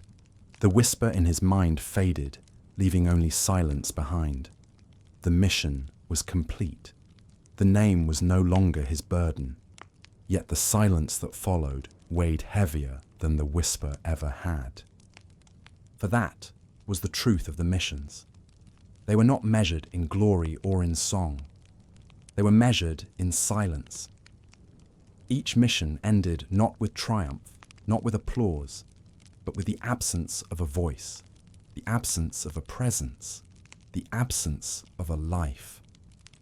And that absence lingered, pressing against the heart like hunger, like cold, like fear. He returned to the stronghold, his steps weary, his stomach empty, his cloak damp with rain. He delivered no report, spoke no words. The elders did not ask for details, did not seek explanation. They looked into his eyes, saw the weight of silence there, and nodded once. That was enough. The whisper had been obeyed. The tapestry had gained another thread. Yet in the quiet of his straw mat that night, he lay awake, listening to the wind move through the shutters, feeling the weight of the dagger at his side. The whisper was gone, but the silence remained. And he wondered, as he often did, whether the tapestry they spoke of truly existed, whether the threads they wove in silence truly formed something greater, or whether the silence itself was all that remained, an emptiness disguised as purpose. The missions continued. Some were simple, some complex, some quick, some long. Some were whispered names, others were whispered tasks, to deliver a message, to follow a man, to wait in a place until a signal came. Each was given in silence, each accepted without question, each carried as a burden until it was complete.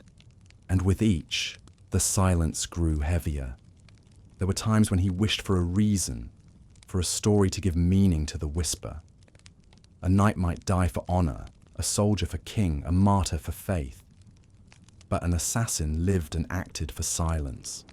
The Brotherhood spoke of justice, of balance, of a tapestry greater than any one life. But in the dark, when hunger gnawed and fear pressed close, those words felt thin, like cloth worn too often, fraying at the edges.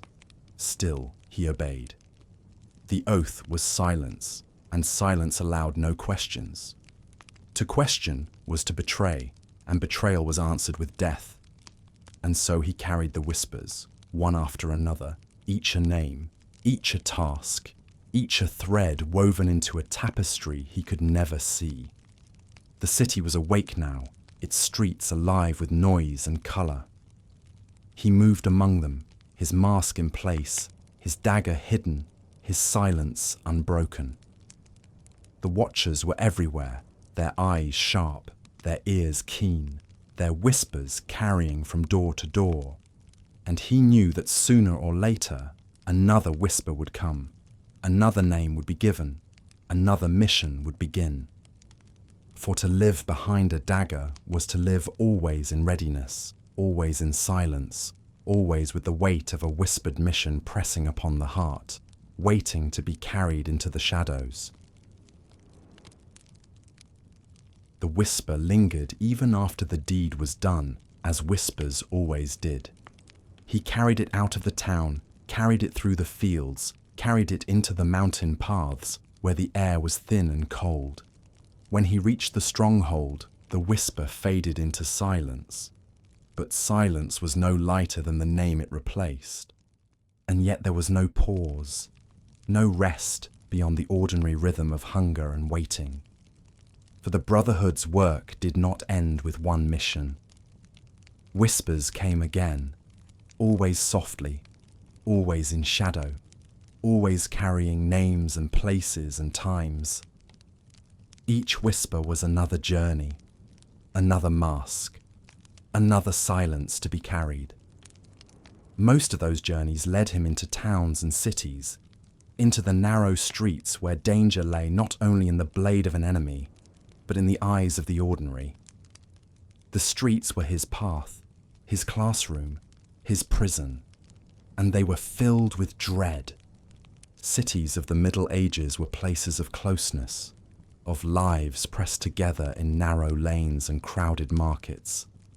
Houses leaned over the streets, their upper stories nearly touching, their shadows deep even at midday. The air was thick with smells, smoke from hearth fires, the sharp tang of tanneries, the sweetness of bread, the sourness of refuse left in gutters. Voices carried, echoing off stone and timber, mingling with the cries of animals and the clatter of wheels. In such places, to be unseen was nearly impossible, and yet it was demanded of him, always. The dread of the streets was not in their noise, but in their silences. For even in the busiest market, there were moments when sound fell away, when a lull came between cries of trade, when footsteps paused, when a bird's call was the only sound. In those moments, every movement, every breath, every glance could be noticed. A man who stood too still, who looked too long, who walked without purpose, he became the sound in the silence, the disturbance in the rhythm, and the streets remembered disturbances. He learned to read those rhythms, to move within them as one moves within a song, to pause when others paused, to stride when others strode, to laugh softly when laughter rippled through a crowd.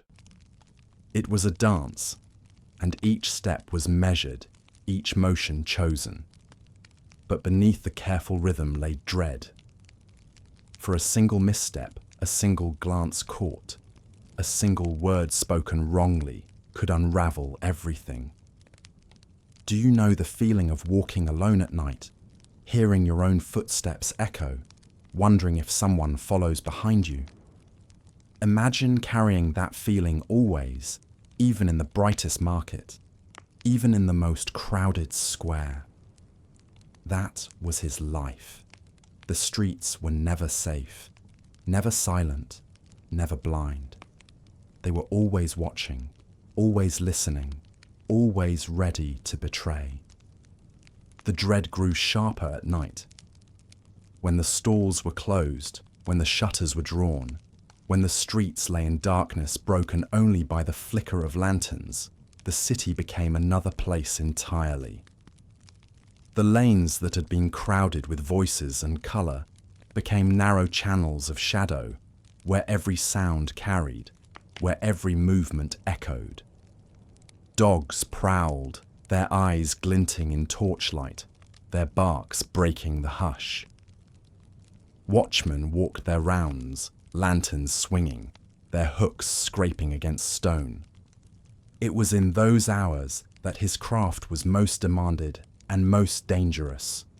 To move through a sleeping city was to move through a place half alive, half dead. The silence was not peace, but tension, a stillness waiting to be broken. Every creak of wood, every drip of water, every shift of shadow was a question. Was it the wind, or was it him? Was it a cat, or was it a man? And to be mistaken for the wrong one was death. He remembered a night in a town where the streets were laid like a net, narrow and twisting, each turn leading into another. His task was to reach a house at the far end of the town, to deliver a message that could not be trusted to parchment. He wore the mask of a pilgrim, his cloak plain, his head bowed, his steps slow. By day, he had walked the streets unnoticed, blending into the crowd of travellers. But by night, when the streets were empty, the mask mattered little. A pilgrim walking alone at midnight was a question, and questions drew answers. The watchmen passed with their lanterns, their footsteps heavy, their voices low. He pressed himself into a shadow, his cloak blending with the darkness, his breath held until they passed. The dog at their side lifted its head, sniffed the air, growled low in its throat. He remained still as stone, his heart beating slow and steady, his hand resting against the dagger at his side. For long moments the dog stared into the shadow, its eyes glinting, its growl rising. Then, with a tug of the leash, it moved on, its paws echoing on the stones. Only then did he breathe again. That was the dread of the streets at night, the knowledge that silence could be broken not by a shout, not by a lantern, but by the simple growl of a dog, by the curious glance of a sleepless child, by the creak of a shutter in the wind. The city itself was alive, and every part of it could betray.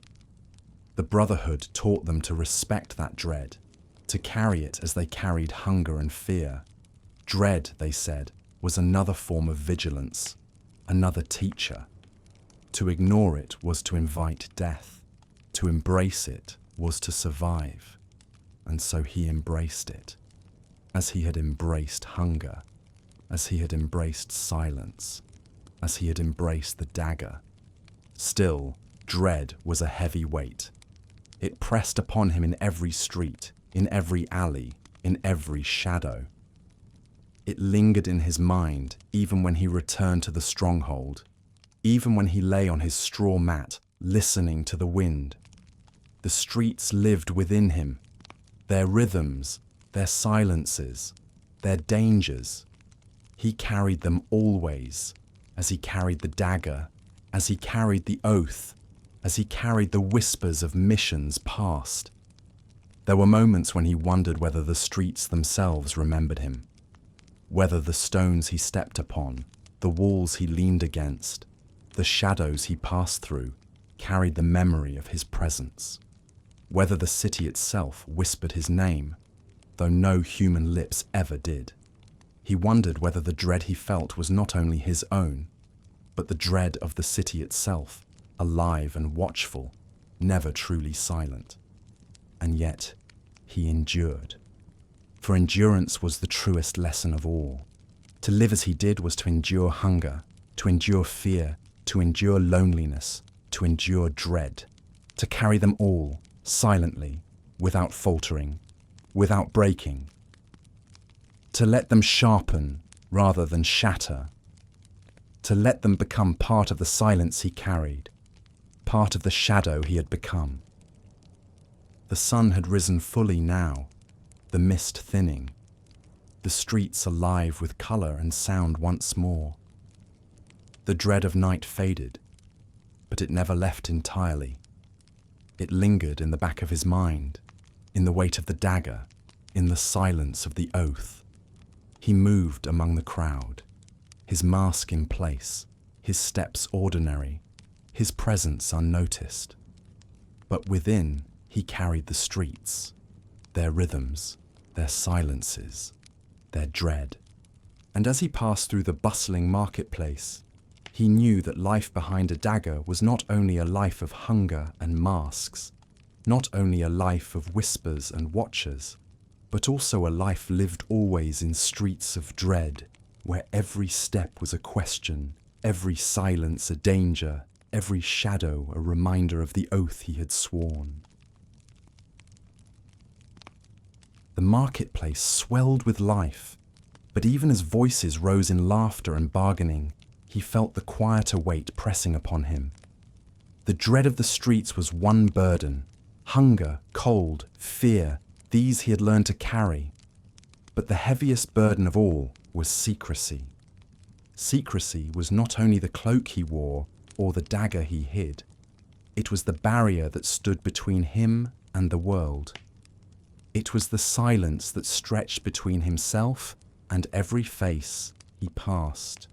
It was the reason he could never laugh too loudly, never linger too long, never speak a word too freely. Secrecy was his shield, but it was also his prison. From the first oath spoken by firelight, secrecy had been demanded of him. He was told that his name was no longer his own, that his past was to be forgotten, that his future was not his to claim. He belonged only to the Brotherhood, only to the tapestry they spoke of, only to the silence. To break that secrecy was to break the oath, and to break the oath was to die. At first, secrecy felt like protection. To have no name was to be safe from recognition. To have no past was to be free from pursuit. To belong only to the Brotherhood was to be part of something greater, something enduring. But in time, secrecy revealed its cost. For to have no name was also to have no identity. To have no past was to have no roots. To belong only to the Brotherhood was to belong nowhere else. He felt this cost most sharply when he passed through villages and towns, when he saw the lives of others unfolding in daylight. A farmer calling to his children across a field, a mother singing softly to her child as she baked bread, a craftsman teaching his son the steady rhythm of hammer against iron. These were lives built upon names, upon families, upon belonging. And he, with his dagger hidden and his cloak pulled close, could never share in them. Do you know the comfort of hearing your name spoken aloud by someone who knows you, who sees you, who remembers you? Imagine a life in which that comfort is denied, in which your name is swallowed by silence, in which you pass through the world unseen and unremembered. He remembered once, in a small village by a river, being offered a place at a table. A family had seen him pass by, weary and hungry, and had called him in. The table was rough-hewn, the bread coarse, the stew thin. But there was warmth in the fire, laughter in the voices, belonging in the simple act of sharing a meal. For a moment, he felt almost human again, almost free. But when they asked his name, he faltered. For a moment, he nearly spoke the name he had once carried, the name given to him at birth, the name whispered to him by his mother when he was still a child. But that name was no longer his. It had been left behind on the mountain, swallowed by the oath, erased by secrecy. And so he gave another name, one borrowed, one chosen for that mask. The family accepted it without question, smiled, offered more bread. But he felt the weight of the lie pressing upon him, heavier than hunger, heavier than cold. For in that moment he knew that he could never truly belong, never truly be known. Secrecy demanded distance. He could never linger in one place too long, never form bonds too deep, never allow himself to be remembered. To do so was to risk exposure, to risk betrayal, to risk the breaking of the silence. And so he moved on, always on, from town to town, from mask to mask, from shadow to shadow. His life was a series of departures, each one another severing, another reminder that secrecy was not protection alone, but loss. Even within the Brotherhood, secrecy was demanded. They shared silence more than words, gestures more than names, nods more than stories. They were bound together, yes, but bound in silence. Few spoke of their pasts, fewer still of their dreams. To ask was forbidden, to tell was dangerous. Their bond was not of friendship, not of shared laughter or shared stories, but of shared silence. It was a bond strong enough to endure, but cold. And so, he carried his secrecy always, as he carried his dagger, as he carried his hunger, as he carried his fear. It was part of him, part of his oath, part of the shadow he had become. But it was also the greatest cost of all. For to live in secrecy was to live unseen, unremembered, unknown. It was to live without name, without family, without belonging. He moved now through the crowded street, his mask in place, his steps ordinary, his presence unnoticed. Voices rose around him, laughter and bargaining, cries of merchants and shouts of children. But none of those voices called his name, for he had no name to be called by. He was a shadow, a silence, a man who lived behind a dagger and within secrecy. And as he passed through the marketplace, the weight of that secrecy pressed upon him more heavily than the hunger in his belly, more heavily than the fear in his heart, more heavily than the dagger at his side. For secrecy was not only his shield, but his prison, not only his protection, but his price. To live as he did was to pay that price always, in every moment, in every step, in every silence. It was to live in a world of names without having one of his own, in a world of belonging without a place to belong, in a world of voices without a voice to speak.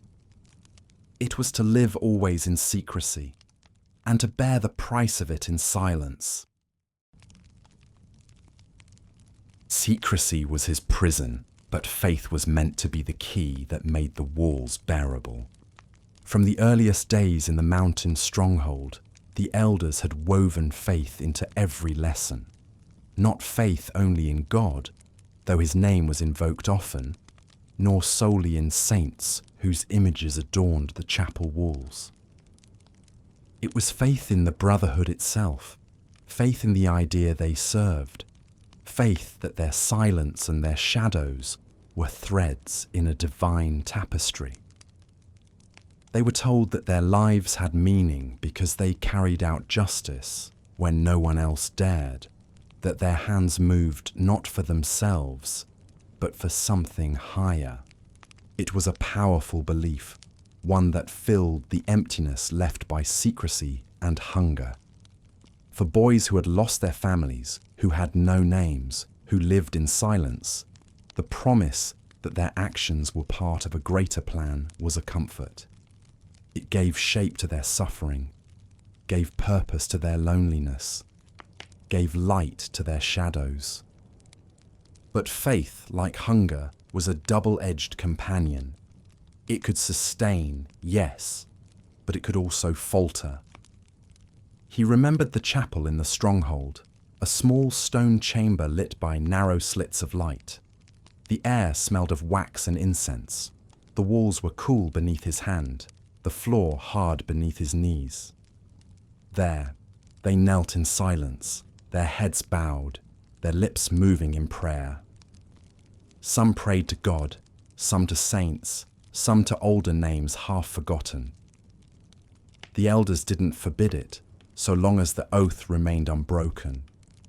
For the Brotherhood understood that faith, in whatever form it took, was necessary. Without faith, secrecy became unbearable, hunger became endless, fear became crippling. Faith was the thread that bound the silence together. Yet doubt crept in, as surely as water seeps through stone.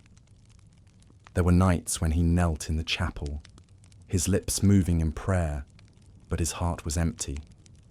He prayed the words he had been taught, but they felt thin, as if they belonged to another's voice, another's life. He wondered whether the tapestry truly existed, whether the justice they served was real, whether the lives they ended were threads meant to be cut. He wondered whether the elders themselves believed, or whether the words they spoke were masks as much as the disguises he wore. Faith was tested not in the chapel, but in the streets. He remembered a mission in a city where the cathedral rose high above the rooftops, its bells tolling with a sound that seemed to shake the very air. His task had been to strike a man who held power within that cathedral, a man whose sermons reached the ears of princes. The whisper had given the name, the place, the time, and so he watched, moving among pilgrims, kneeling in pews, listening to words spoken in the name of God. The man spoke of justice, of mercy, of humility. His voice filled the cathedral, echoing off stone and glass, rising like incense into the vaulted air. The people listened, their faces lifted, their hearts stirred. And as he listened, he felt doubt stir within him. Was this man truly the enemy the Brotherhood claimed? Was his death truly a thread in the tapestry, or was it a tear?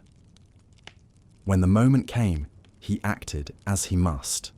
The dagger was drawn and sheathed again in silence. The man's voice faltered. The cathedral's echo broke. He slipped away unnoticed, his mask intact, his oath preserved. But the doubt remained, heavy as hunger, sharp as fear. That night, as he lay in the shadows of a narrow room, listening to the bells toll the hours, he wondered whether his faith was enough to bear the weight of the silence. Do you ever question the stories you are told, even as you follow them? Do you ever wonder whether the reasons given to you are truly reasons, or only masks for something unseen? Imagine living a life where every action is bound to an oath, where every order must be obeyed without question, and yet where doubt lingers like a shadow at the edge of your faith. The Brotherhood taught that doubt was weakness, a crack in the wall of silence, a thread loose in the tapestry. But in truth, doubt was human. He could not banish it, any more than he could banish hunger or fear. Instead, he carried it silently, as he carried all things. It became another weight, another companion, another burden. Sometimes faith returned, strong and steady, when he saw the pride in the eyes of an elder, when he heard the stories told by the fire, when he felt the strength of belonging to something greater. Other times, doubt rose stronger, when he saw the faces of those he followed, when he heard the laughter of families, when he felt the silence press too heavily upon him. Faith and doubt became like the two sides of a coin, turning over and over in his mind, never still, never certain. The Middle Ages were a time steeped in faith. Churches rose above villages, their spires reaching toward heaven. Bells marked the hours, calling people to prayer, reminding them of the divine order.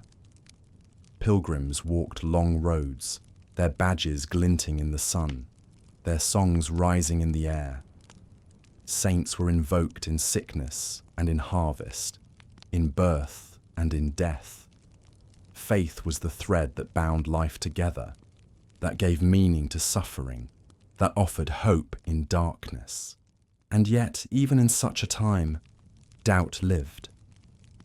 Doubt whispered in quiet corners, in the silence of monasteries, in the hearts of peasants who prayed for rain that did not come, in the minds of scholars who read words that did not agree. Doubt was not spoken of openly, but it was there, as present as hunger, as persistent as fear.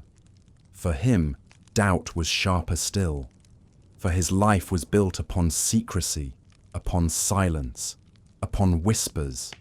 Faith was meant to make it bearable, to give meaning to the weight he carried. But when doubt entered, it threatened to unravel everything. Without faith, Secrecy was only loss. Without faith, the dagger was only murder. Without faith, the oath was only a prison. And so, he sought faith wherever he could find it. In the quiet of the chapel, in the rhythm of prayer, in the stories told by the elders, in the sight of the mountains rising against the sky, their peaks touched by light, in the sound of bells tolling across valleys, their echoes carrying through the air, in the small kindnesses of strangers who offered bread or water without question. These were the moments that kept faith alive, that held doubt at bay, that made the silence bearable. Still, doubt never vanished. It lingered, as hunger lingered, as fear lingered, as secrecy lingered. It was another companion, another weight, another shadow. To live as he did was to live always between faith and doubt, never certain, never at rest. The sun climbed higher now, casting gold across the rooftops, warming the stones of the street. He moved among the crowd, his mask in place, his dagger hidden, his silence unbroken. Voices rose around him, laughter and prayer, cries of merchants and hymns of pilgrims. Faith filled the air, carried on bells and songs, woven into the rhythm of life. And within him, faith and doubt turned over and over, never still, never silent, never fully at peace.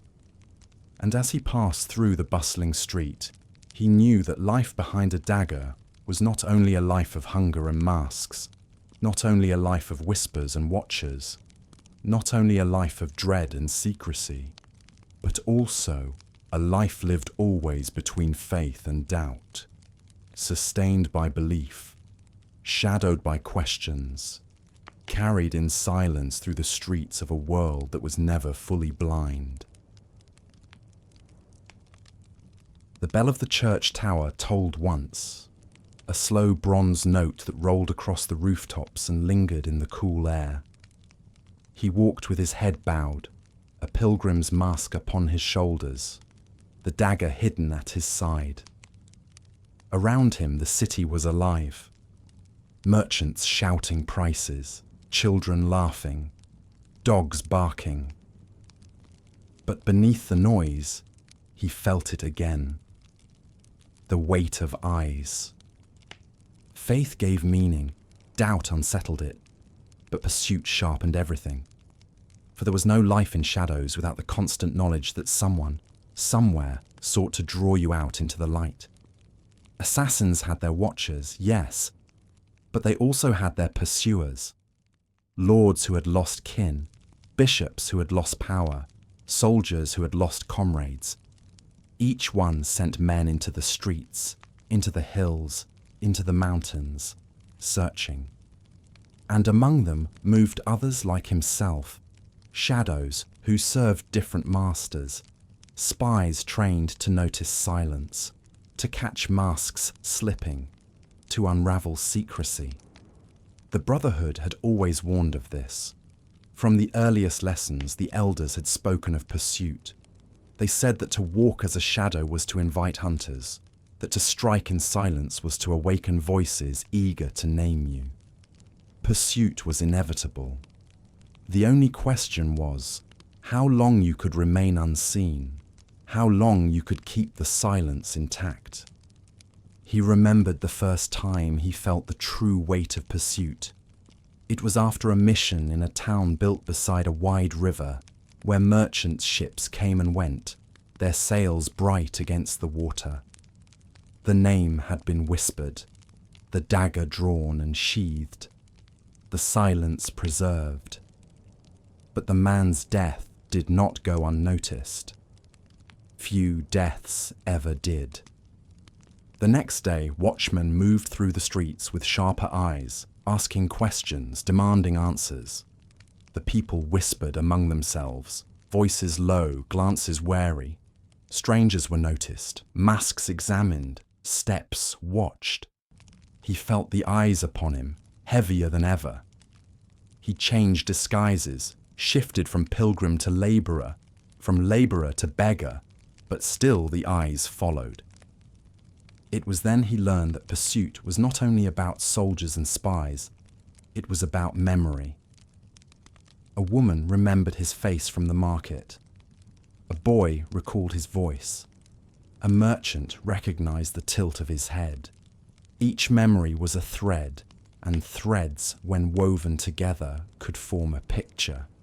And once that picture was seen, it could not be unseen. Do you know what it is to be remembered when all you wish is to be forgotten? To feel the weight of eyes upon you, to sense the whisper of your presence spreading from one mouth to another. Imagine walking through a crowd, knowing that every glance might be the one that sees through your mask. Every whisper might be the one that speaks your secret. He escaped the town, slipping away at dawn, his cloak damp with dew, his stomach empty, his steps quickened by fear. He took the mountain paths, moving swiftly, silently, always listening for pursuit.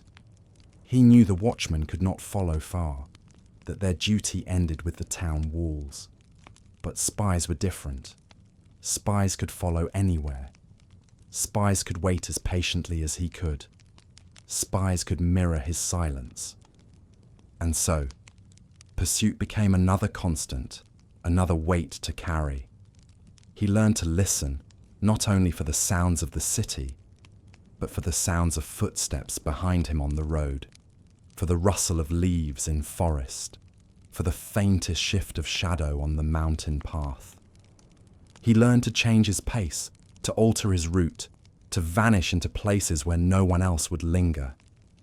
He learned to sleep lightly, waking at the faintest sound, the faintest movement, the faintest change in the air.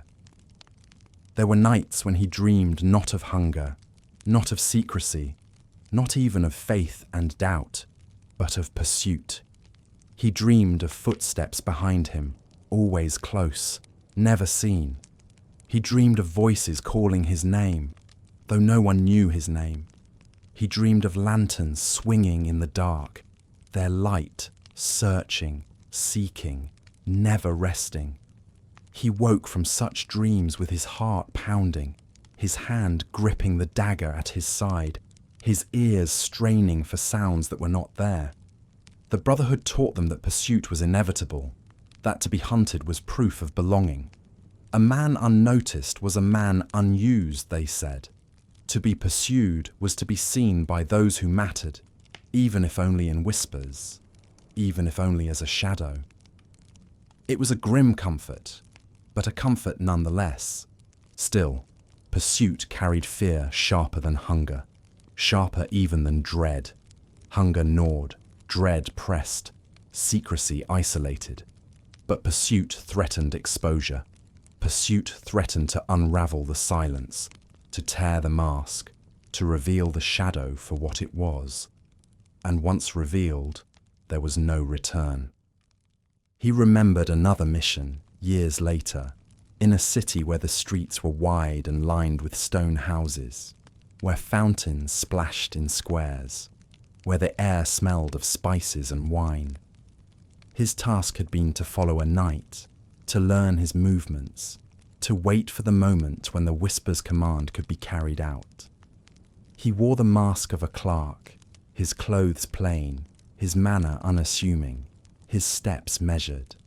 For days he followed, unnoticed, blending into the crowd. But one evening, as he slipped through a narrow lane, he heard footsteps behind him. Soft, steady, patient. He paused, listening, his hand resting against the dagger at his side. The footsteps paused as well. He moved again, quicker this time, weaving through the crowd. The footsteps followed, quicker too. His heart quickened, his breath steadied, his senses sharpened. He turned a corner, slipped into a shadow, pressed himself against a wall. The footsteps passed, slow and careful. A shadow moving within shadows. He did not strike. To strike would have been to reveal himself. Instead, he waited, silent, unseen, until the footsteps faded. Only then did he move again, his pace altered, his route changed, his mask adjusted. But the knowledge remained. He was pursued. Someone had seen through the mask, or at least suspected. Someone had noticed the silence. From that day, he carried pursuit as another constant weight. He knew that every mission carried not only the burden of hunger, secrecy, and fear, but also the risk of pursuit. He knew that the streets were full of watchers, that the world was full of spies, that the silence he carried could be broken at any moment. He knew that to live behind a dagger was to live always at the edge of exposure, always with pursuers close behind. Do you ever look over your shoulder, certain you will see someone there, even when the street is empty? Imagine carrying that certainty always, in every place, in every moment. Imagine living a life in which every silence is not peace, but threat. Every shadow not comfort, but danger. That was his life. The sun was high now, the streets alive with noise and colour. The dread of night faded but not forgotten. He moved among the crowd, his mask in place, his dagger hidden, his silence unbroken. Yet within him, the weight of pursuit pressed close. He knew that somewhere, someone might be watching, someone might be following, someone might be waiting. And as he slipped into another narrow lane, the voices of the marketplace fading behind him, he knew that life behind a dagger was not only a life of hunger, masks, whispers, and secrecy, but also a life lived always with the shadow of pursuers at his back, always with the certainty that silence could shatter at any moment, always with the knowledge that the hunters were never far behind. The lane narrowed until it ended in a quiet square, hemmed in by leaning houses whose shutters were still closed against the noon light. He paused there, listening to the hush that lingered between bursts of distant noise. Somewhere a woman sang to soothe a child, her voice carrying faintly through the wood of a shutter. Somewhere a dog barked, then fell silent again. The square itself seemed abandoned, a pocket of stillness within the city's restless heart. He drew his cloak close, the dagger pressing faintly against his side, and for a moment he thought of the one company that had ever been his own, the Brotherhood. It was called a brotherhood, and in name it was meant to replace the families they had left behind, the names they had surrendered, the bonds they had severed. In truth, it was both more and less than that. They were bound together, yes, but bound in silence. Their fellowship was not of shared stories or laughter, not of open hearts or spoken names, but of shared burdens, hunger, secrecy, fear, pursuit. It was a bond that endured, but it was a lonely one. The stronghold was filled with others like him, boys taken from villages, from roadsides, from forgotten corners of the world. Each had his own past, his own story, his own name left behind. They slept side by side, trained together, ate from the same bowls, drank from the same cups. They knew each other's faces, each other's habits, each other's strengths and weaknesses, but they did not know each other's names. They did not know the voices of each other's pasts. They were brothers, but strangers. In the training yard, they moved in silence, their steps measured, their motions steady. They sparred with daggers, climbed walls, practiced patience. They corrected each other with gestures, with glances, with the lightest of touches. In those moments, there was a kind of unity, a bond formed not by words but by shared silence. Yet when the drills ended, when the day's lessons were done, they returned to their mats, each to his own thoughts. each to his own silence. There were small moments of closeness, though they were fleeting. A shared smile when a task was completed well. A loaf of bread passed quietly from one hand to another. A glance exchanged when an elder's back was turned. These were moments of fellowship, small and silent, but they mattered. For in a life of secrecy, even the smallest bond was a comfort. Still, the Brotherhood was a lonely place. For every boy who trained beside him, there was the knowledge that one day he might not return from a mission, that his mat might lie empty, his presence vanished. They did not speak of such things, but they felt them.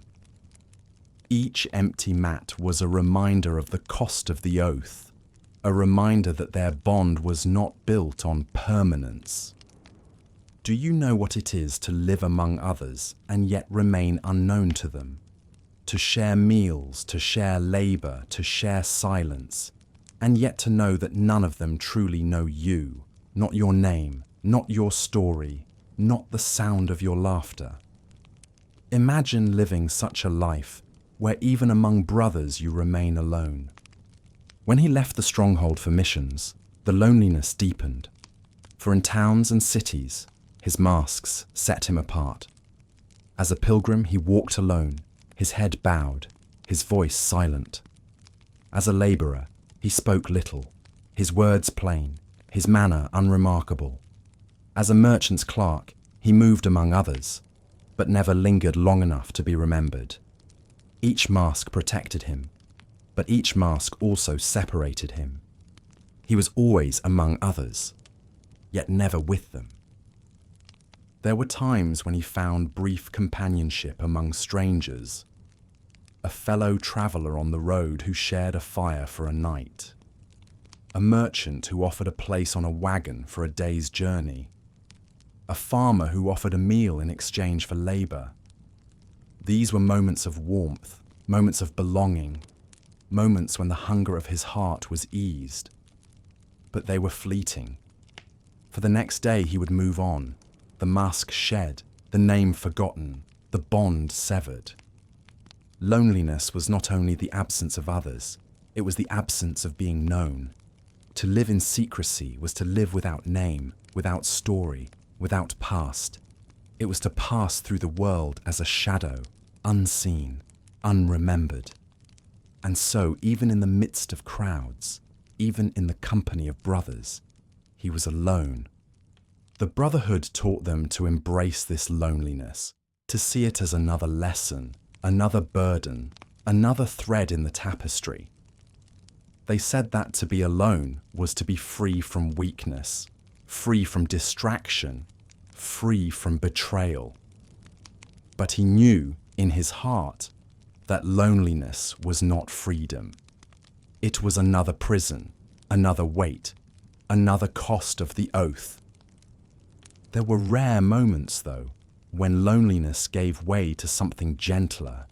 He remembered once, in the stronghold, sitting by the fire after a long day of training. The others sat near, their faces lit by the flames, their eyes weary but steady.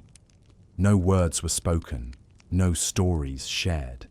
Yet in the warmth of the firelight, in the presence of others who bore the same burdens, he felt a quiet comfort. It was not friendship, not family, not belonging, but it was enough for a time. Later, in the cities, he found similar moments. A nod from another traveller, a smile from a stranger, the simple act of sharing bread. Small gestures, fleeting as shadows, yet enough to remind him that he was still human, still alive, still capable of connection, however brief. Do you recall a time when a stranger's kindness eased your loneliness, even for a moment? A smile on a road, a word of comfort, a hand offered in passing. Imagine how such moments would feel if they were the only warmth you ever knew, the only reminders that you were not entirely alone. Yet those moments were rare, and they could not erase the greater truth. Life in the Brotherhood was a life of loneliness, a life of masks and silence, a life of secrecy and separation. It was a life in which bonds were fleeting, names forgotten, faces unremembered. It was a life in which even brothers were strangers, bound together not by laughter or stories, but by silence and oath. The sun dipped lower now, shadows lengthening across the square. The shutters opened, voices rose, the city settled into its evening rhythm. He moved among them, his mask in place, his dagger hidden, his silence unbroken. Around him were people, merchants, pilgrims, labourers, children, but none of them knew him. None of them spoke his name. None of them shared his burden. He was among them, but not with them. And as he slipped into another narrow lane, the dusk deepening around him, he knew that life behind a dagger was not only a life of hunger, masks, whispers, secrecy, and pursuit, but also a life of loneliness, a lonely brotherhood, bound together in silence, yet separated by secrecy, a fellowship of shadows in which even closeness was fleeting, even belonging was a mask. Dusk thickened into evening, and the city began to fold into itself. The shutters closed one by one, wooden panels drawn across windows to keep out the night air. The smell of smoke drifted low as hearths were stoked, and the sound of laughter softened into murmurs behind doors. He moved through the narrowing light, his cloak heavy with damp, his steps measured and quiet. The dagger pressed against his side as it always did. But tonight it felt heavier, not with steel, not with hunger, not even with fear, but with memory. Regret was the shadow he had never been taught to carry, the burden the elders had not spoken of. They had spoken of hunger, of secrecy, of fear, of pursuit. They had taught patience, silence, obedience. But regret was left unspoken, as if silence could erase it. Yet it lived in him, quietly, persistently, like a wound that never fully healed. The missions were carried out in silence. The whispers obeyed without question. The dagger was drawn and sheathed again, before a cry could rise, before a glance could linger. The silence was preserved, the tapestry woven. But afterward, in the stillness of night, regret crept in. Not in loud cries or bitter words, but in quiet questions that could not be silenced. He remembered the merchant in the alley, his hands clutching at the air, his voice barely rising before it faltered into silence. The man had not been cruel, not kind, simply ordinary, and yet his life had been ended, his voice silenced, his presence erased. The whisper had given the name, the order had been obeyed, the mission had been completed. But the memory lingered, heavy as stone. He remembered the night in the wide city, striding with confidence, his cloak bright, his voice loud. He had watched him for days, learned his habits, waited for the moment. And when it came, the dagger struck, the cloak fell, the voice faltered. The mission was complete, the oath preserved. But the memory lingered still, sharp as the blade itself. Each mission left such memories, each one another stone added to the burden he carried. And with each stone, the weight of regret grew heavier. It was not the act itself that burdened him, for the act was quick, silent, without flourish. It was the memory of faces, of voices, of lives that had been ordinary until they were not. It was the knowledge that he had been the one to sever those threads, the one to weave silence into their place. Do you ever remember a choice you made long ago, a choice that seemed necessary at the time, but which lingers still in your thoughts? A word spoken too harshly, A door closed too quickly. A moment passed without return. Imagine carrying not only one such choice, but many, each one heavy as stone, each one pressing upon your heart with every step you take. The Brotherhood had told them that such thoughts were weakness, that regret was a crack in the wall of silence, a flaw in the tapestry. They said that those who carried the oath must see beyond individual lives, must see the greater pattern, must understand that their actions were threads woven into justice. And so he tried. He told himself that the merchant's death, the night's silence, the countless whispers obeyed, were all part of something larger, something enduring. But in the quiet of night, when hunger gnawed and fear pressed close, when secrecy weighed heavy and loneliness lingered, the greater pattern seemed thin. The tapestry they spoke of felt distant, unseen, perhaps unreal. And the faces of those he had watched, those he had silenced, those whose names had been whispered to him, they felt far more real. Their voices lingered in his memory, their gestures, their laughter, their ordinariness. Regret did not come all at once. It came in moments, small and sharp. The sight of a child's face that reminded him of one he had seen before. The sound of laughter that echoed another's voice now silenced.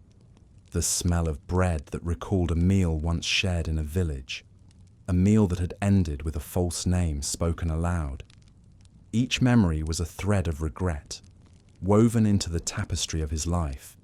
A tapestry made not of justice, but of silence and loss. There was one mission that lingered more heavily than others. It was in a town where the streets wound like a labyrinth, where the houses leaned close, their shadows deep. The whisper had given him a name, and he had followed the man for days. He was a scholar, quiet, thoughtful, his hands stained with ink, his eyes weary from long hours of study. He spent his days in a small room, copying texts, his lips moving silently as he read. He spoke little, laughed less, harmed no one. The order came as it always did. The dagger was drawn and sheathed again in silence. The scholar's voice faltered, his hands stilled, his ink spilled across the parchment. The mission was complete, the oath preserved. But the memory lingered, heavier than any before. For the scholar had reminded him of himself, of the boy who had once copied letters in a village, who had once dreamed of belonging, who had once spoken his name aloud without fear. In silencing the scholar, he had silenced a reflection of himself. That night, as he lay in a narrow room, the dagger at his side, the memory pressed upon him like a weight too heavy to bear. He told himself it was part of the tapestry, that the scholar's thread had been meant to be cut, that his own silence had purpose. But the words felt hollow, thin as smoke. The regret remained, sharp and heavy, a wound that would not heal. Regret was dangerous. The Brotherhood had said so often.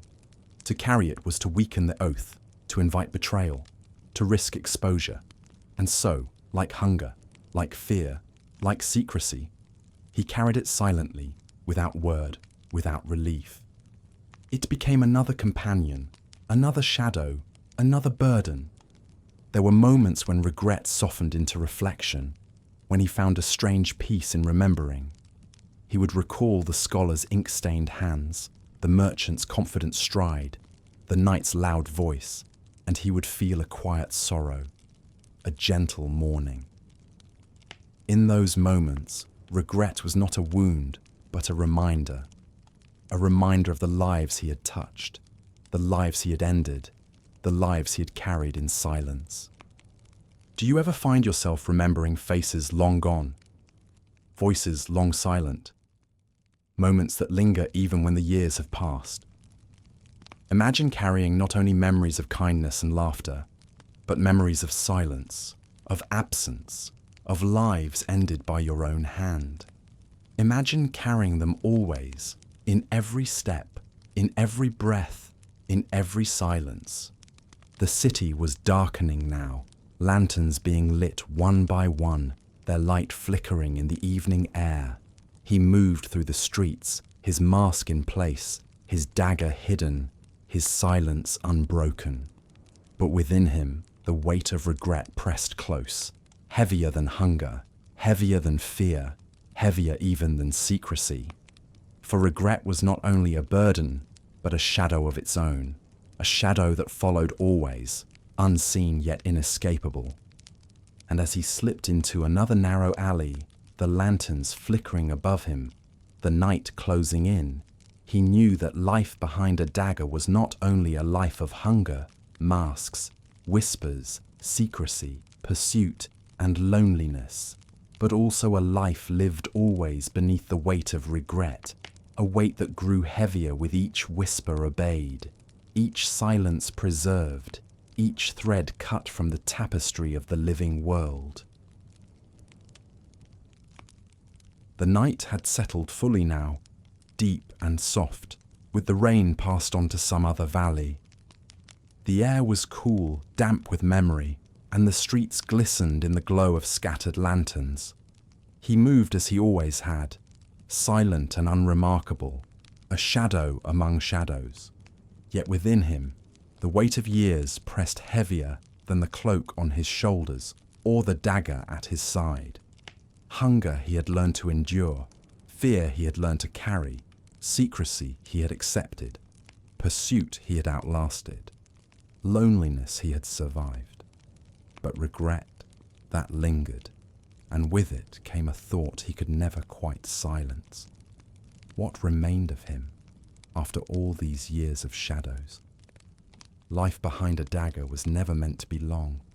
Few grew old in the Brotherhood. Most vanished before their hair grew grey, their mats left empty in the stronghold, their names unspoken, their lives woven into silence. He had outlasted many, his patience and care keeping him unseen, his steadiness preserving him where others faltered. But time was relentless as hunger, as relentless as pursuit. He felt it in his body now, in the ache of his knees, in the stiffness of his hands, in the slowness of his steps. The dagger was still sharp, still oiled, still hidden, but his hand no longer moved with the swiftness of youth. His eyes no longer caught every shadow, his ears no longer heard every sound. He moved still as a shadow, but he knew that shadows lengthen before they fade. And with time came reflection. In the silence of night, when hunger gnawed and fear pressed close, when secrecy weighed heavy and loneliness lingered, when regret pressed upon him like stone, he thought of the life he had lived. He thought of the oath spoken by firelight, the bitter taste of the herb, the cloth pressed into his hands. He thought of the masks he had worn, the disguises he had borrowed, the watchers he had evaded, the pursuers he had escaped. He thought of the whispers he had carried, the missions he had obeyed, the silences he had preserved. What had it all been for? The elders had spoken of a tapestry, a pattern greater than any one life, a design woven from threads of silence and shadow. But he had never seen that tapestry.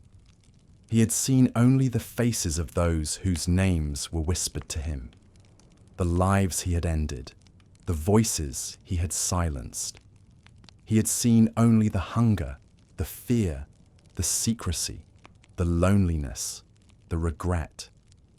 Do you ever wonder what your life has woven, what threads you have left in the world, what pattern your days have formed?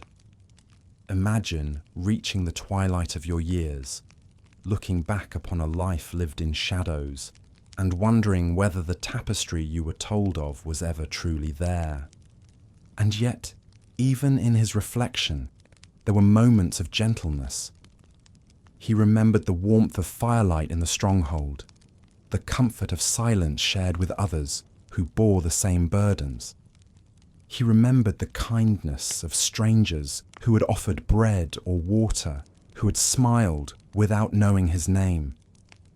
He remembered the mountains rising against the sky, their peaks touched by dawn. He remembered the sound of bells rolling across valleys, steady as the rhythm of breath. These were the moments that reminded him he was still human, still alive, still part of the world, even if only in shadows. These were the moments that softened the weight of regret, that eased the ache of loneliness, that steadied the fear. They were small, fleeting, fragile, but they were real. And in a life built on secrecy, on silence, on masks, reality was precious. The Brotherhood had told them that they were bound to an idea, that their lives had meaning because they served justice. Whether or not the tapestry truly existed, whether or not the greater pattern was real, he could not say. But he knew that his life had touched others, that his presence, though unseen, had left marks. Some were wounds, some were silences, some were memories, and perhaps that was a tapestry of its own, woven not in justice, but in humanity, not in silence, but in memory. As the years wore on, he found himself moving less often through crowded cities, less often through narrow lanes and shadowed courtyards.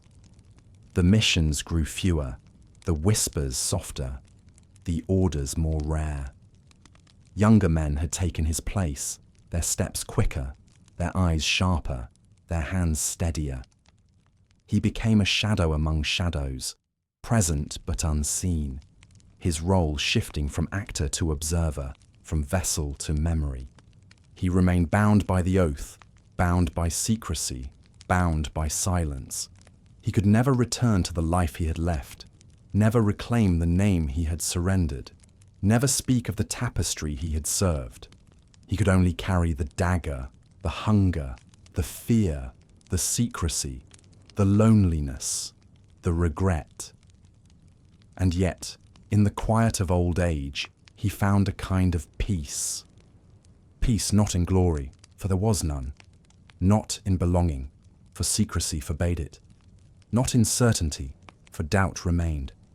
But in endurance, for he had endured. He had carried the burdens placed upon him, silently, patiently, without faltering. He had lived the life demanded of him, a life of shadows, a life of silence, a life behind a dagger. And in that endurance, there was a strange kind of dignity. The night deepened, the lanterns flickering in the cool air, the streets quieting as sleep claimed the city. He moved through the silence, his steps measured, his cloak heavy, his dagger hidden. He was a shadow still, though his years were many, though his strength was less, though his eyes were dimmer. He was a shadow fading, but a shadow nonetheless. And as he walked into the darkness, he thought of the oath spoken by firelight, the herb's bitter taste, the cloth pressed into his hands. He thought of the masks, the watchers, the pursuers, the loneliness, the regret. He thought of the tapestry, unseen yet always spoken of, and he wondered, as he always had, whether it was real, whether the silence he had carried had truly formed part of something greater. Do you think of your own life as a tapestry, each day a thread, each choice a stitch, each memory a pattern forming quietly across the years? What colours would your threads hold? Bright with joy, dark with sorrow, soft with love, steady with patience. The city slept now, its streets silent, its lanterns flickering low. He moved on, unseen, unheard, his cloak blending with the shadows, his presence fading into the night, the dagger pressed against his side, but its weight no longer burdened him. It was part of him, as it always had been, as it always would be. And in that final silence, in that fading darkness, he found what the Brotherhood had promised all along. Not glory, not wealth, not belonging, not even certainty, but peace. A peace born not of absence, not of regret, not of secrecy, but of the simple act of enduring. A peace as soft as night, as gentle as mist, as steady as the tolling of a distant bell. The shadow faded into darkness, and with him faded the burdens of hunger, of fear, of secrecy, of pursuit, of loneliness, of regret. The city slept, the night held its silence, the tapestry, whether real or imagined, was complete. And so, as you rest now, as the night closes softly around you, may you, too, find peace. May your own burdens grow lighter, your own silence grow gentler, your own dreams grow steadier. May you find warmth where he found cold, companionship where he found loneliness, hope where he found regret.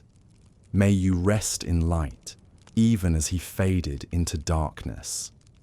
Good night, dear listener. Sleep well, and may your dreams be filled not with shadows, but with gentle light.